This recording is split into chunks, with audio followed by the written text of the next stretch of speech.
जय Hind everyone, I am Prathamesh Ranjani और मैं आप सभी का डिफेंस वाला के समझिंग प्लेटफॉर्म के ऊपर बहुत बहुत स्वागत करता हूं। जय हिंद।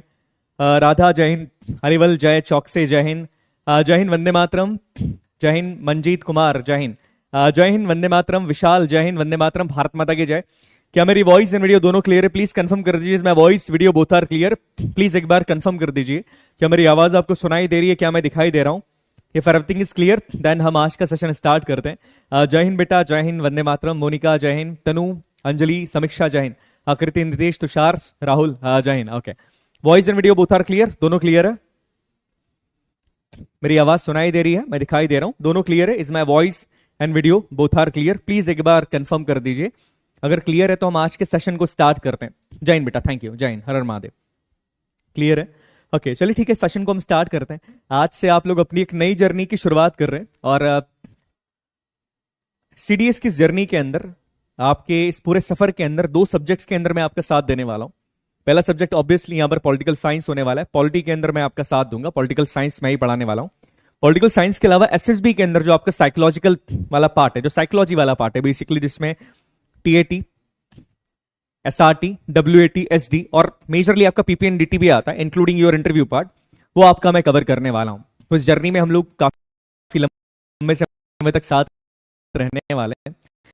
आई होप आप सभी सीडीएस एग्जाम के बारे में जानते होंगे, बिकॉज यहां पर बेसिकली ये जो बैच है ये सीडीएस के साथ साथ सीएपीएफ एग्जाम के लिए भी।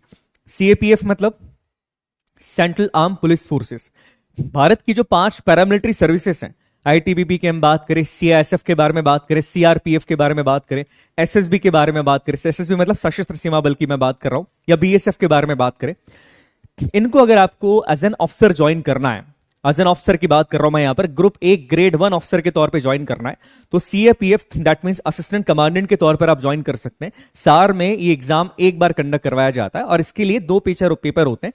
पहला पेपर आपका रिटन पार्ट का नहीं होता, पहला पेपर ऑब्जेक्टिव होता है जिसके अंदर आपके सारे सब्जेक्ट्स आते हैं। दूसरा जो पेपर होता है वो रिटन फॉर्म के अंदर होता है, उसमें आंसर राइटिंग आपको करनी पड़ती है, जिसमें इंग्लिश और बाकी सारी चीजें आती है। तो ये पॉइंट याद रखिएगा कि हमारा जो लेक्चर होने वाला है, आपके ये जो लेक्चर पॉलिटिकल साइंस के होने वाले हैं, वो सीडीएस और सीएपीएफ दोनों के लिए काम के। और मैं बहुत यकीन के साथ ये चीज कह रहा हूं कि आप चाहे सीडीएस का एग्जाम दीजिएगा, चाहे आप सीएपीएफ का एग्जाम दीजिएगा, बाहर से कुछ चीज नहीं आने वाली। जो लेक्चर के अंदर रहेगी, जो नोट्स में आपको प्रोवाइड करूंगा, वही चीजें आएगी। क्योंकि पॉलिटिकल साइंस को जब हम पढ़ेंगे, देखिए सीडीएस और सीएपीएफ दोनों एग्जाम के बारे में बात हम करते हैं। आपको क्या लगता है, सीडीएस डिफिकल्ट है या सीएपीएफ डिफिकल्ट है? हाँ, इकोनॉमिक्स बेटा इस बार मैं नहीं पढ़ा पाऊंगा due to some busy schedule थोड़ा सा बिजी है, तो इस बार मैं आपको इकोनॉमिक्स नहीं पढ़ा पाऊंगा, है ना। इस बार मैं इकोनॉमिक्स नहीं पढ़ा पाऊंगा, तो आप दूसरे टीचर हैं, दूसरे फैकल्टी हैं हमारे, बहुत अच्छा पढ़ाते हैं सर भी, आप उनसे पढ़िएगा। चलिए, है ना। अब आप लोगों से मैं गुजारिश करूंगा, जितने भी बच्चे यहाँ पर इस एग्जाम की तैयारी कर रहे हैं, जो यूट्यूब पर देख रहे हैं या जो बैचेस के अंदर, एक चीज याद रखिएगा, आप सीएपीएफ की तैयारी भी कीजिए, ठीक है। ये पॉइंट याद रखिएगा, आपको सीएपीएफ की भी तैयारी करनी, सीडीएस के साथ साथ सीएपीएफ की भी तैयारी करनी, ये चीज आप याद रखिएगा। सीडीएस एग्जाम रिटर्न के अंदर थोड़ा सा आसान होता है, सीएपीएफ डिफिकल्ट है। मैं आपसे ही पूछ रहा था कि डिफिकल्ट कौन सा है, सीएपीएफ हार्ड एग्जाम है, ठीक है। तो आपकी इस बैच के अंदर जब हम सीडीएस और सीएपीएफ हम दोनों पढ़ा रहे हैं ना, तो ऐसा नहीं होगा कि सर लेवल आपका ऊपर क्यों पढ़ाएंगे आप, या लेवल नीचे कर दीजिए, नहीं, ऐसा नहीं होगा। सीडीएस एग्जामिनेशन से थोड़ा सा डिफिकल्ट लेवल सीएपीएफ का होता है। डिफिकल्ट लेवल क्यों होता है? डिफिकल्ट लेवल इसलिए नहीं होता है कि इसके अंदर क्वेश्चन बहुत डिफिकल्ट आ जाएंगे या सिलेबस से बाहर चीजें आ जाती है। डिफिकल्ट लेवल इसलिए होता है क्योंकि इसका जो दूसरा पेपर है उसमें आपको आंसर राइटिंग करनी पड़ती, not the answer writing, basically ऐसे राइटिंग करनी पड़ती है, आपको उस पेपर के अंदर लिखना पड़ता है, आपकी राइटिंग वहां पर मैटर करती है, आपके लिखने का तरीका वहां पर मैटर करता है, इसलिए पेपर आपको डिफिकल्ट लगता है। बाकी जब सब्जेक्ट की हम बात कर रहे हैं, चाहे हम पॉलिटिकल साइंस की बात करें या दूसरे टीचर्स आपको जो भी सब्जेक्ट पढ़ाएंगे उनकी बात करें, आपको उस गहराई तक पढ़ाया जाएगा कि डिफेंस से रिलेटेड कोई भी एग्जाम हो, चाहे वो सीडीएस हो, चाहे वो सीएपीएफ हो, चाहे वो एफकेट है, इवन मैं यहां तक बोलूंगा कि अगर आप स्टेट पीसीएस की तैयारी भी कर रहे हैं, तो स्टेट पीसीएस के लिए भी ये बैच काफी इंपॉर्टेंट है, क्योंकि चीजें इतनी गहराई के साथ पढ़ाई जाती है। ऑब्वियसली एग्जाम का लेवल बढ़ता जा रहा है, तो उसी लेवल के साथ हमें आपको बढ़ाना पड़ता है कि आप किसी भी एग्जाम को टारगेट करेंगे तो आसानी से आप क्रैक कर सकते हैं। चलिए, अब हम इसी सेशन के साथ हम आगे बढ़ते हैं और चलिए, हाँ बिल्कुल बेटा, सीएपीएफ केवल राइटिंग पोर्शन के कारण टफ हो जाता है। आपका जो पहला पेपर है उसकी तैयारी हो जाती है, उसके लिए कोई अलग सी चीजें नहीं करनी पड़ती है ना। ओके, चलिए ठीक है, हम स्टार्ट करते हैं आज के सेशन को, हम लोग स्टार्ट करते हैं। अब यहां पर मेजरली आप 2 एग्जाम्स की तैयारी कर रहे हैं, सीडीएस और सीएपीएफ एग्जाम की तैयारी कर रहे हैं। अब थोड़ा सा इन एग्जाम्स के बारे में हम बात करते हैं। सीडीएस एग्जाम, ऑब्वियसली आप सीडीएस की तैयारी कर रहे हैं तो सीडीएस के बारे में आपको पता होगा। अब आप लोग जिस एग्जाम को टारगेट कर रहे हैं वो 2025 का CDS 1 एग्जामिनेशन है जो 2025 के अंदर होने वाला है। और आपके पास इस एग्जाम के लिए कितना टाइम बचा है? आपके पास इस एग्जाम के लिए लगभग 6 से 7 महीने का टाइम बचा है 6 से 7 महीने का टाइम लगभग आपके पास इस एग्जाम के लिए बचा है। ये चीज याद रखिएगा, CDS का जो 2 बार एग्जाम होता है जिसमें एक बार 4 महीने का समय मिलता है, दूसरी बार लगभग 6 महीने का समय एस्पिरेंट के पास होता है।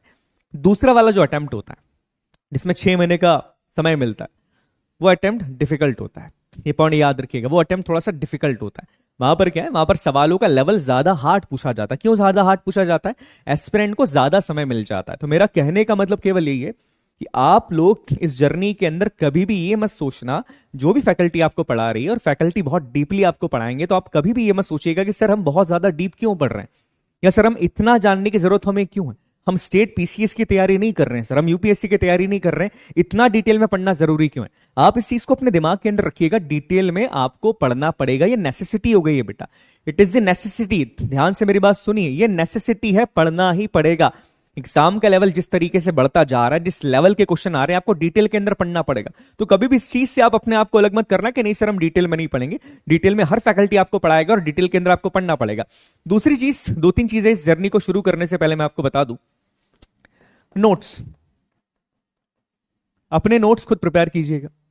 अपने नोट्स खुद प्रिपेयर कीजिए। एक तरीका होता है कि आपको इन क्लासेस के बाद आपको क्या मिल जाता है, आपको PDF मिल जाता है। PDF के अंदर हम सारी चीजें बता के रखते हैं आपको, जो नोट्स में आपको पढ़ा रहा हूं वो एक्जैक्टली आपको मिल जाते हैं, उसमें मार्किंग भी करी होती है। बट क्या होता है, आप अपने नोट्स खुद बनाइए, मैं क्लियरली बोल रहा हूं। और स्पेसिफिकली जो बच्चा CAPF की तैयारी कर रहा है, जो बच्चा CAPF की तैयारी कर रहा है, उसको तो अपने नोट्स खुद बनाने ही है। क्यों बेटा? आंसर राइटिंग करनी है वहां पर आपको ऐसे राइटिंग करनी है, आपके लिखने की क्षमता बहुत अच्छी होनी चाहिए। और CAPF की तैयारी करने वालों को अभी से मैं एक चीज बोल रहा हूं, अभी से याद रखिएगा, अभी से बेटा, बिलीव मी ये चीज बहुत इंपॉर्टेंट है। अभी से मैं ये चीज बोल रहा हूं, जो बच्चा CDS की तैयारी कर रहा है उसके लिए ये चीज नहीं है, वो चाहे तो कर सकता है, बट जो CAPF की तैयारी कर रहा है, कम से कम अभी से कम से कम 30 मिनट आंसर राइटिंग करना शुरू कर दो। अदरवाइज लास्ट में बड़ी प्रॉब्लम होती है। लास्ट में अगर आप आंसर राइटिंग करने की कोशिश करोगे, ऐसे लिखने की कोशिश करोगे, कॉम्प्रिहेंशन के बारे में सोचोगे, आप डायरी राइटिंग, रिपोर्ट राइटिंग करने के बारे में सोचोगे, तो आपका हाथ हिलेगा भी नहीं लिखते बनता है, बिकॉज प्रैक्टिस वो छूट गई। तो कम से कम 30 मिनट्स आपको आंसर राइटिंग करनी और अपने नोट्स खुद बनाना है। दूसरी चीज याद रखिएगा, इसमें जो सबसे बड़ी समस्या बच्चा फेस करता है इस पूरी CDS की जर्नी में, दैट इज बैकलॉग। बैकलॉग का मतलब तो आप सभी समझते होंगे। बैकलॉग कभी भी मत होने देना। बैकलॉग आपके मोटिवेशन को खत्म कर देगा। बिलीव मी, बैकलॉग होगा और इसको कोई अवॉइड ही नहीं कर सकता। बैकलॉग अवॉइड आप नहीं कर सकते। क्लियरली कई बार कुछ समय आता है कि सर बैकलॉग हो जाता है, बैकलॉग जितनी जल्दी हो सके उसको कंप्लीट कर देना। What ever the situation, backlog मत होने देना। बिलीव मी, बैकलॉग मत होने देना। एक बार अगर बैकलॉग हो गया तो वो बैकलॉग होता रहता है, उसको कवर करना बहुत मुश्किल हो जाता है। 1 वीक का बैकलॉग हो गया, उसको रिकवर करना बहुत मुश्किल है। 2 वीक क्या हो गया, लगभग इंपॉसिबल रहेगा, बिलीव मी।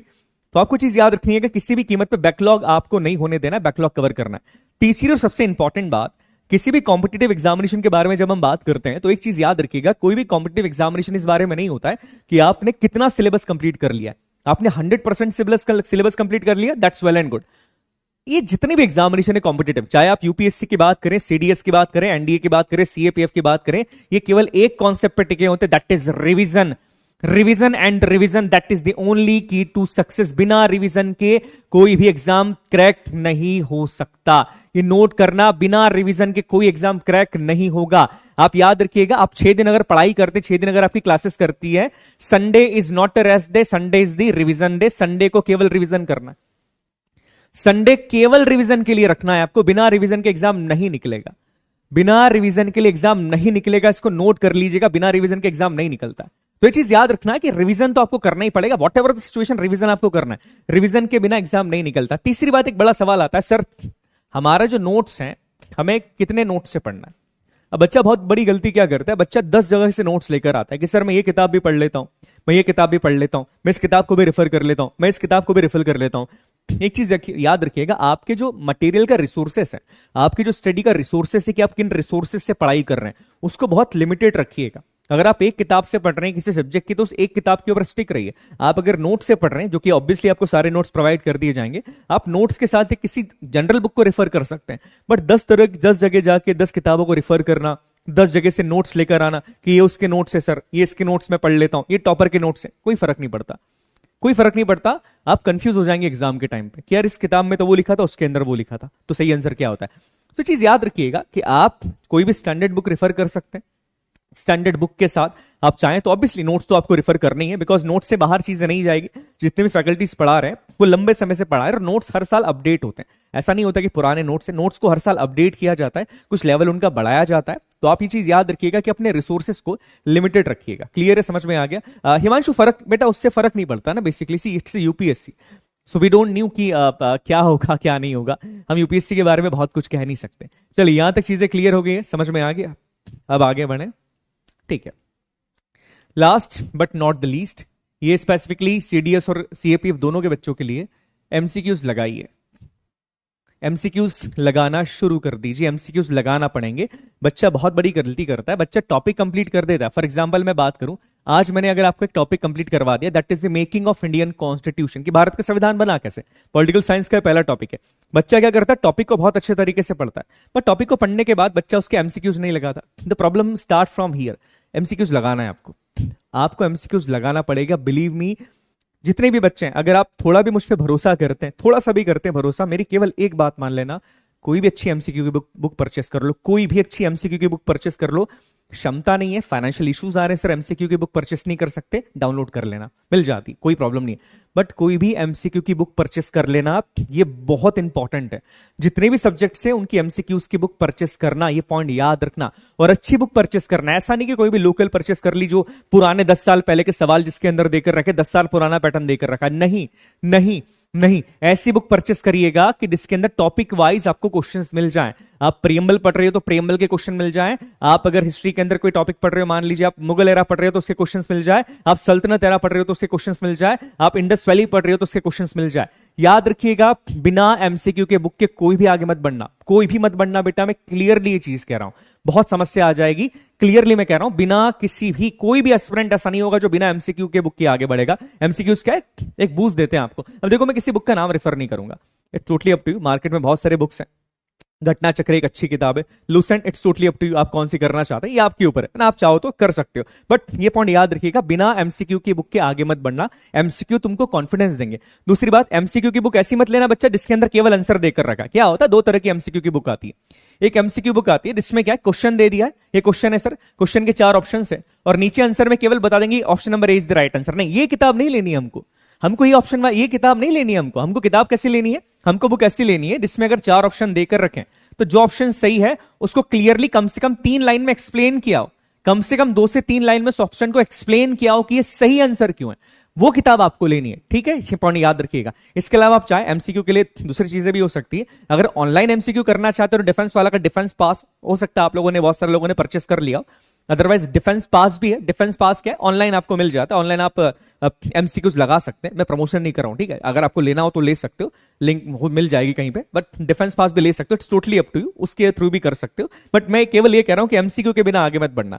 चलिए ठीक है, अब हम आते हैं अपने सब्जेक्ट के ऊपर, पॉलिटिकल साइंस। उससे पहले this is the link for the, आप टेलीग्राम ग्रुप ज्वाइन कर सकते हैं। Majorly it's for the SSB, majorly मैं एसएसबी के बारे में इसमें बात करता हूं। एसएसबी से रिलेटेड टास्क इसके अंदर होते हैं, लाइक यूआरपी, पीडीटी, टीएटी कैसे सॉल्व करना है, क्या चीजें ध्यान रखनी। इसके अलावा इसके अंदर हिस्ट्री, पॉलिटी, ये 2 सब्जेक्ट्स के बारे में और मैं बताता हूं, तो आप चाहो तो ज्वाइन कर सकते हो, but majorly it's for the SSB, मैं क्लियरली आपसे कह दूं। और जब सीएपीएफ के बच्चे हैं तो उसके लिए आंसर राइटिंग के बारे में भी हम यहां पर बात करना शुरू कर देंगे। ओके, चलिए हम स्टार्ट करते हैं अपने टॉपिक के बारे में, that is the Indian polity. Polity के बारे में बात कर रहे हैं हम पॉलिटिकल साइंस के बारे में बात करने वाले, हम कॉन्स्टिट्यूशन के बारे में बात करने वाले हैं। पॉलिटी एज ए सब्जेक्ट अगर हम बात करें तो पॉलिटी एज ए सब्जेक्ट आप जितने भी एग्जाम्स देते हैं, आप किसी भी एग्जाम को दे दीजिए, आप गवर्नमेंट की किसी भी एग्जाम को दीजिएगा, पॉलिटी आपको हर जगह मिलता है। हाँ, ऑब्वियसली पॉलिटी आपको हर जगह मिलता है, हर जगह पॉलिटिकल साइंस आपको मिल जाएगा, हर जगह इसके क्वेश्चंस आपसे पूछे जाते हैं। अब हम सीडीएस और सीएपीएफ एग्जाम के बारे में बात करें कि पॉलिटी के बारे में जो सवाल पूछे जाते हैं उन सवालों का लेवल किसका है या लेवल किस तरीके का आ रहा है। तो याद रखिएगा, पॉलिटी के अंदर जिस तरह के सवाल पूछे जा रहे हैं उसका लेवल बहुत डिफिकल्ट नहीं आ रहा। मैं क्लियरली आपसे बता दूं, 1-2 क्वेश्चन बहुत डिफिकल्ट लेवल के आते हैं, एक क्वेश्चन बहुत डिफिकल्ट लेवल का आ गया, बाकी सारे क्वेश्चन इजी टू मॉडरेट आते हैं। दोनों एग्जाम की बात कर रहा हूं मैं, सीएपीएफ की भी बात कर रहा हूं और मैं सीडीएस की भी बात कर रहा हूं। दोनों एग्जाम की अगर बात की जाए तो याद रखिएगा, सवालों का लेवल बहुत डिफिकल्ट नहीं है, बहुत डिफिकल्ट नहीं कि बहुत डिफिकल्ट सवाल आ गए। हिस्ट्री में डिफिकल्ट सवाल आते हैं, सीएपीएफ की हिस्ट्री हो या आप बात करें आप सीडीएस की हिस्ट्री हो, सवाल बहुत डिफिकल्ट आते हैं, बहुत डिफिकल्ट आते हैं। बट हम बात करें कि पॉलिटिकल साइंस के बारे में बात करें तो पॉलिटिकल साइंस में पॉलिटी का सिलेबस अभी हम डिस्कस करेंगे, ऑब्वियसली इंपॉर्टेंट टॉपिक्स क्या उसके बारे में भी बात करेंगे, don't worry about that. But मैं बता रहा हूं कि सवालों का लेवल बहुत डिफिकल्ट नहीं है, बहुत डिफिकल्ट नहीं है, इजी टू मॉडरेट लेवल के सवाल आते हैं। अब इसमें सबसे बड़ी अच्छी चीज ये है कि आपको इतने सारे जब सब्जेक्ट पढ़ने पड़ते हैं जिसमें थोड़ी सी अनसर्टेनिटी है, पॉलिटिकल साइंस एक ऐसा गैप आपको देता है दोनों एग्जाम के अंदर जहां आप अपने नंबर को बढ़ा सकते हैं। मेरी बात समझ रहे हो मैं क्या कहना चाह रहा हूं? मान लीजिए हिस्ट्री के अंदर आपका लेवल बड़ा कठिन आ गया, दिक्कत आ गई हिस्ट्री के अंदर, या ज्योग्राफी के अंदर या इकोनॉमिक्स के अंदर सवाल बड़े डिफिकल्ट आ गए, अब वहां पर आपके नंबर नहीं बन पा रहे। पॉलिटिकल साइंस एक ऐसा सब्जेक्ट है बेटा, बिलीव मी, जितने सवाल पूछे गए वो सारे सवाल एस्पिरेंट बना सकता है अगर उसने सही से पढ़ाई करी है तो। जितने सवाल पूछे गए सारे सवाल आप बना सकते हो, चाहे आप सीडीएस के एग्जाम की तैयारी करो या सीएपीएफ एग्जाम की तैयारी करो, ये दोनों चीजें आप कर सकते हैं। ये बहुत बहुत बहुत इंपॉर्टेंट चीज है, तो इस चीज को याद रखिएगा कि चाहे सीडीएस की बात करें या सीएपीएफ की बात करें, पॉलिटिकल साइंस आपके नंबर को बढ़ाने का बहुत अच्छा जरिया है। तो इसमें कभी भी आनाकानी मत करना कि सर इसको हम थोड़ा सा बाद में कर लेंगे या हम आगे नहीं पढ़ेंगे, नहीं, ये पढ़ना बहुत जरूरी है। सब्जेक्ट बहुत डिफिकल्ट नहीं, सब्जेक्ट बड़ा आसान और इंटरेस्टिंग सा।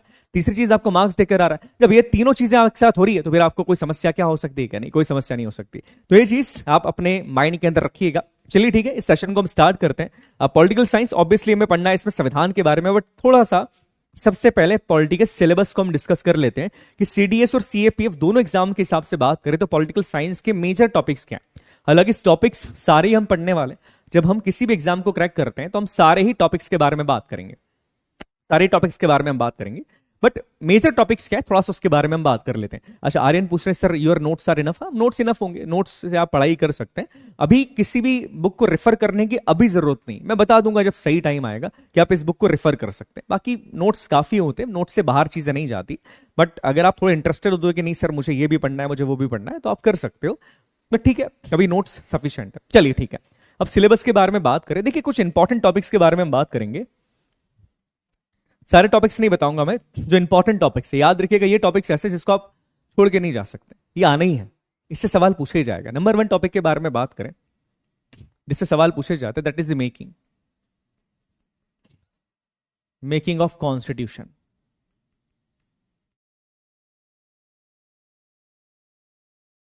भारत का संविधान बना कैसे? अब यहां से सवाल कैसे पूछे जाते हैं? ड्राफ्टिंग कमेटी के बारे में सवाल पूछा जाएगा। मेकिंग ऑफ इंडियन कॉन्स्टिट्यूशन की पहली बार डिमांड कब उठी? अगस्त ऑफर क्या था? कैबिनेट मिशन क्या था? ड्राफ्टिंग कमेटी की डिटेल के अंदर क्वेश्चंस पूछे जाते हैं। 26 नवंबर को संविधान अडॉप्ट क्यों किया? यहां से सवाल पूछे जाते हैं। तो याद रखिएगा पहला टॉपिक क्या होगा? पहला टॉपिक आपका जो इंपॉर्टेंट है होगा मेकिंग ऑफ इंडियन कॉन्स्टिट्यूशन। दूसरे इंपॉर्टेंट टॉपिक के बारे में बात करें, दैट इज द प्रीएम्बल।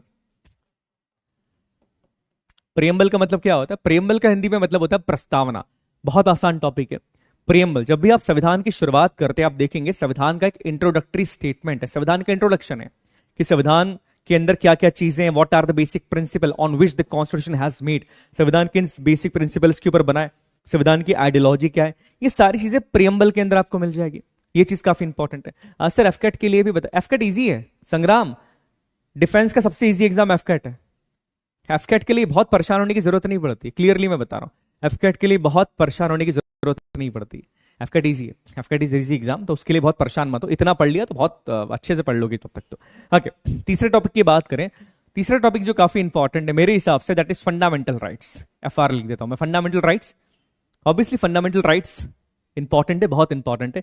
यहां से जो सवाल पूछा जाता है वो डिफिकल्ट आता है, यहां से याद रखना, यहां से सवाल डिफिकल्ट पूछा जाएगा फंडामेंटल राइट्स का या रेट्स का सवाल, यहां से सवाल थोड़ा सा डिफिकल्ट पूछा जाएगा, है ना? तो ये पॉइंट याद रखिएगा। अरे भाई साहब यहां एम है, ये बस अब ठीक ओके। हाँ, फंडामेंटल राइट्स का जो सवाल है वो सवाल थोड़ा सा डिफिकल्ट पूछा जाएगा। तो फंडामेंटल राइट्स जब हम पढ़ते हैं या जब भी मैं फंडामेंटल राइट्स पढ़ाता हूं, मैं कम से कम 3 से 4 लेक्चर आपके लूंगा इसमें, क्योंकि इसके अंदर रेट्स भी आता है और वो डिफिकल्ट होता है। चौथा इंपॉर्टेंट टॉपिक होगा पार्लियामेंट। पार्लियामेंट ये टॉपिक सबसे बड़ा भी है और सबसे इंपॉर्टेंट भी है। पार्लियामेंट की हम बात करें, दैट मींस इसमें लोकसभा, राज्यसभा, पार्लियामेंट्री प्रोसेस सारी चीजें इसके अंदर आ जाती हैं। अब हम थोड़ा सा इसको डिफाइन करेंगे सीएपीएफ के एग्जाम के हिसाब से और सीडीएस एग्जाम के हिसाब से। सीडीएस एग्जाम के हिसाब से अगर मैं बात करूं तो सीडीएस एग्जाम के हिसाब से पार्लियामेंट के सवाल थोड़े से आसान आते हैं, ध्यान से सुनिएगा। सीडीएस एग्जाम के हिसाब से बात करें तो पार्लियामेंट के सवाल थोड़े से आसान है, बहुत आसान नहीं है, थोड़े से आसान है, वो मॉडरेट लेवल तक जाते हैं। बट जब हम सीएपीएफ की बात करें, सीएपीएफ में पार्लियामेंट के सवाल डिफिकल्ट आएंगे, आप देख लीजिएगा। सीएपीएफ में पार्लियामेंट के सवाल डिफिकल्ट आते, क्यों आते हैं? हालांकि दोनों एग्जाम में आप देखेंगे, दोनों एग्जाम के अंदर जो सवाल पूछे जा रहे हैं आजकल वो स्टेटमेंट के पूछे जाते हैं, स्टेटमेंट लेवल के सवाल पूछे जा रहे हैं। बट याद रखिएगा पार्लियामेंट के सवाल सीएपीएफ में ज्यादा डिफिकल्ट आते हैं। आपने अगर प्रीवियस ईयर क्वेश्चन सॉल्व करे हैं तो पार्लियामेंट के सवाल आपको ज्यादा डिफिकल्ट देखने को मिलेंगे। देखा है किसी ने पार्लियामेंट के सवाल देखे पार्लियामेंट के सवाल? सीएपीएफ वाले बच्चों ने पार्लियामेंट का पेपर, सीएपीएफ का पेपर देखा होगा? नहीं देखा? जिन बच्चे सीडीएस की तैयारी कर रहे हैं मैं सबको सजेशन दूंगा, बेटा सीएपीएफ का पेपर जरूर देना, जरूर देना, जरूर देना। ठीक है, तो देखिए क्या है कि सीपीएससी, आज जब हम बात कर रहे हैं यहाँ पर पार्लियामेंट के बारे में, तो पार्लियामेंट के अंदर सीएपीएफ के सवाल थोड़े डिफिकल्ट आते हैं। वहां पर क्या है, कई बार रेजोल्यूशन के ऊपर सवाल पूछ लिए जाते हैं, कई बार टाइप ऑफ मोशंस के ऊपर सवाल पूछ लिए जाते हैं। तो उस लेवल तक हमको जाना पड़ेगा, बिकॉज लग रहा है कि सीडीएस के अंदर भी उस लेवल के सवाल आ सकते हैं। तो ये चीज आपको ध्यान रखनी है कि हाँ यहां पर थोड़ा सा लेवल बढ़ेगा। पांचवा टॉपिक है जिसके बारे में बच्चे बात करें, दैट इज डीपीएसपी। डीपीएसपी मतलब directive principle of state policies. अब देखिए ये देखा गया है कि पिछले 2 सालों से इस टॉपिक से बहुत सवाल नहीं आ रहे। यूपीएससी को समझ में आ गया है, यूपीएससी को समझ में आ गया कि हर बच्चा डीपीएसपी पढ़ के जाता है, और डीपीएसपी काफी आसान टॉपिक है। तो डीपीएसपी से अभी इतना वेटेज अभी नहीं रहा है, अभी इतने सवाल डीपीएसपी से नहीं आ रहे। पहले आते थे, अभी इतने सवाल डीपीएसपी से नहीं आ रहे। याद रखना, अभी इतने सवाल डीपीएसपी से नहीं आ रहे। बट सर अभी सीएपीएफ की एज नहीं, अच्छा वंदन जब एज हो जाए तब दे देना। ओके, अभी इतने नहीं आ रहे, बट ठीक है, it's an important topic.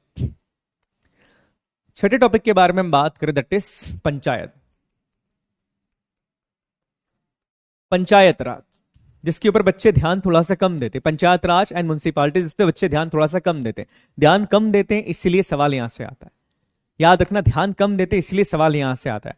Panchayat बहुत बहुत इंपॉर्टेंट टॉपिक है बच्चा, एक सवाल यहां से आएगा ही आएगा। अभी कल परसों कौन बनेगा करोड़पति चल रहा था, कल की बात है परसों की बात है, मुझे एग्जैक्टली नहीं पता। वहां पर भी अमिताभ बच्चन साहब एक सवाल पूछ रहे थे पंचायत का। क्या सवाल था? चलिए मैं सवाल आपसे पूछता हूं, कितने बच्चों को पता है? सवाल ये था कि पंचायत के अंदर, पंचायत की जो 3 टीयर्स है, तीनों टीयर्स है, पंचायत के तीनों टीयर्स के अंदर आप देखेंगे कि 1/3 रिजर्वेशन दिया गया महिलाओं को, 1/3 रिजर्वेशन महिलाओं के लिए दिया गया है। तो ये चीज भारतीय संविधान के कौन से अमेंडमेंट के द्वारा की गई है, कौन से संवैधानिक संशोधन के द्वारा यह चीज की गई? अच्छा, इस बार सीडीएस में भी आया था, वो आता है बेटा, मैंने कहा सीडीएस हो, सीएपीएफ हो, पंचायत आना ही आना है, आप उसको अवॉइड नहीं कर सकते। 7वां अमेंडमेंट्स,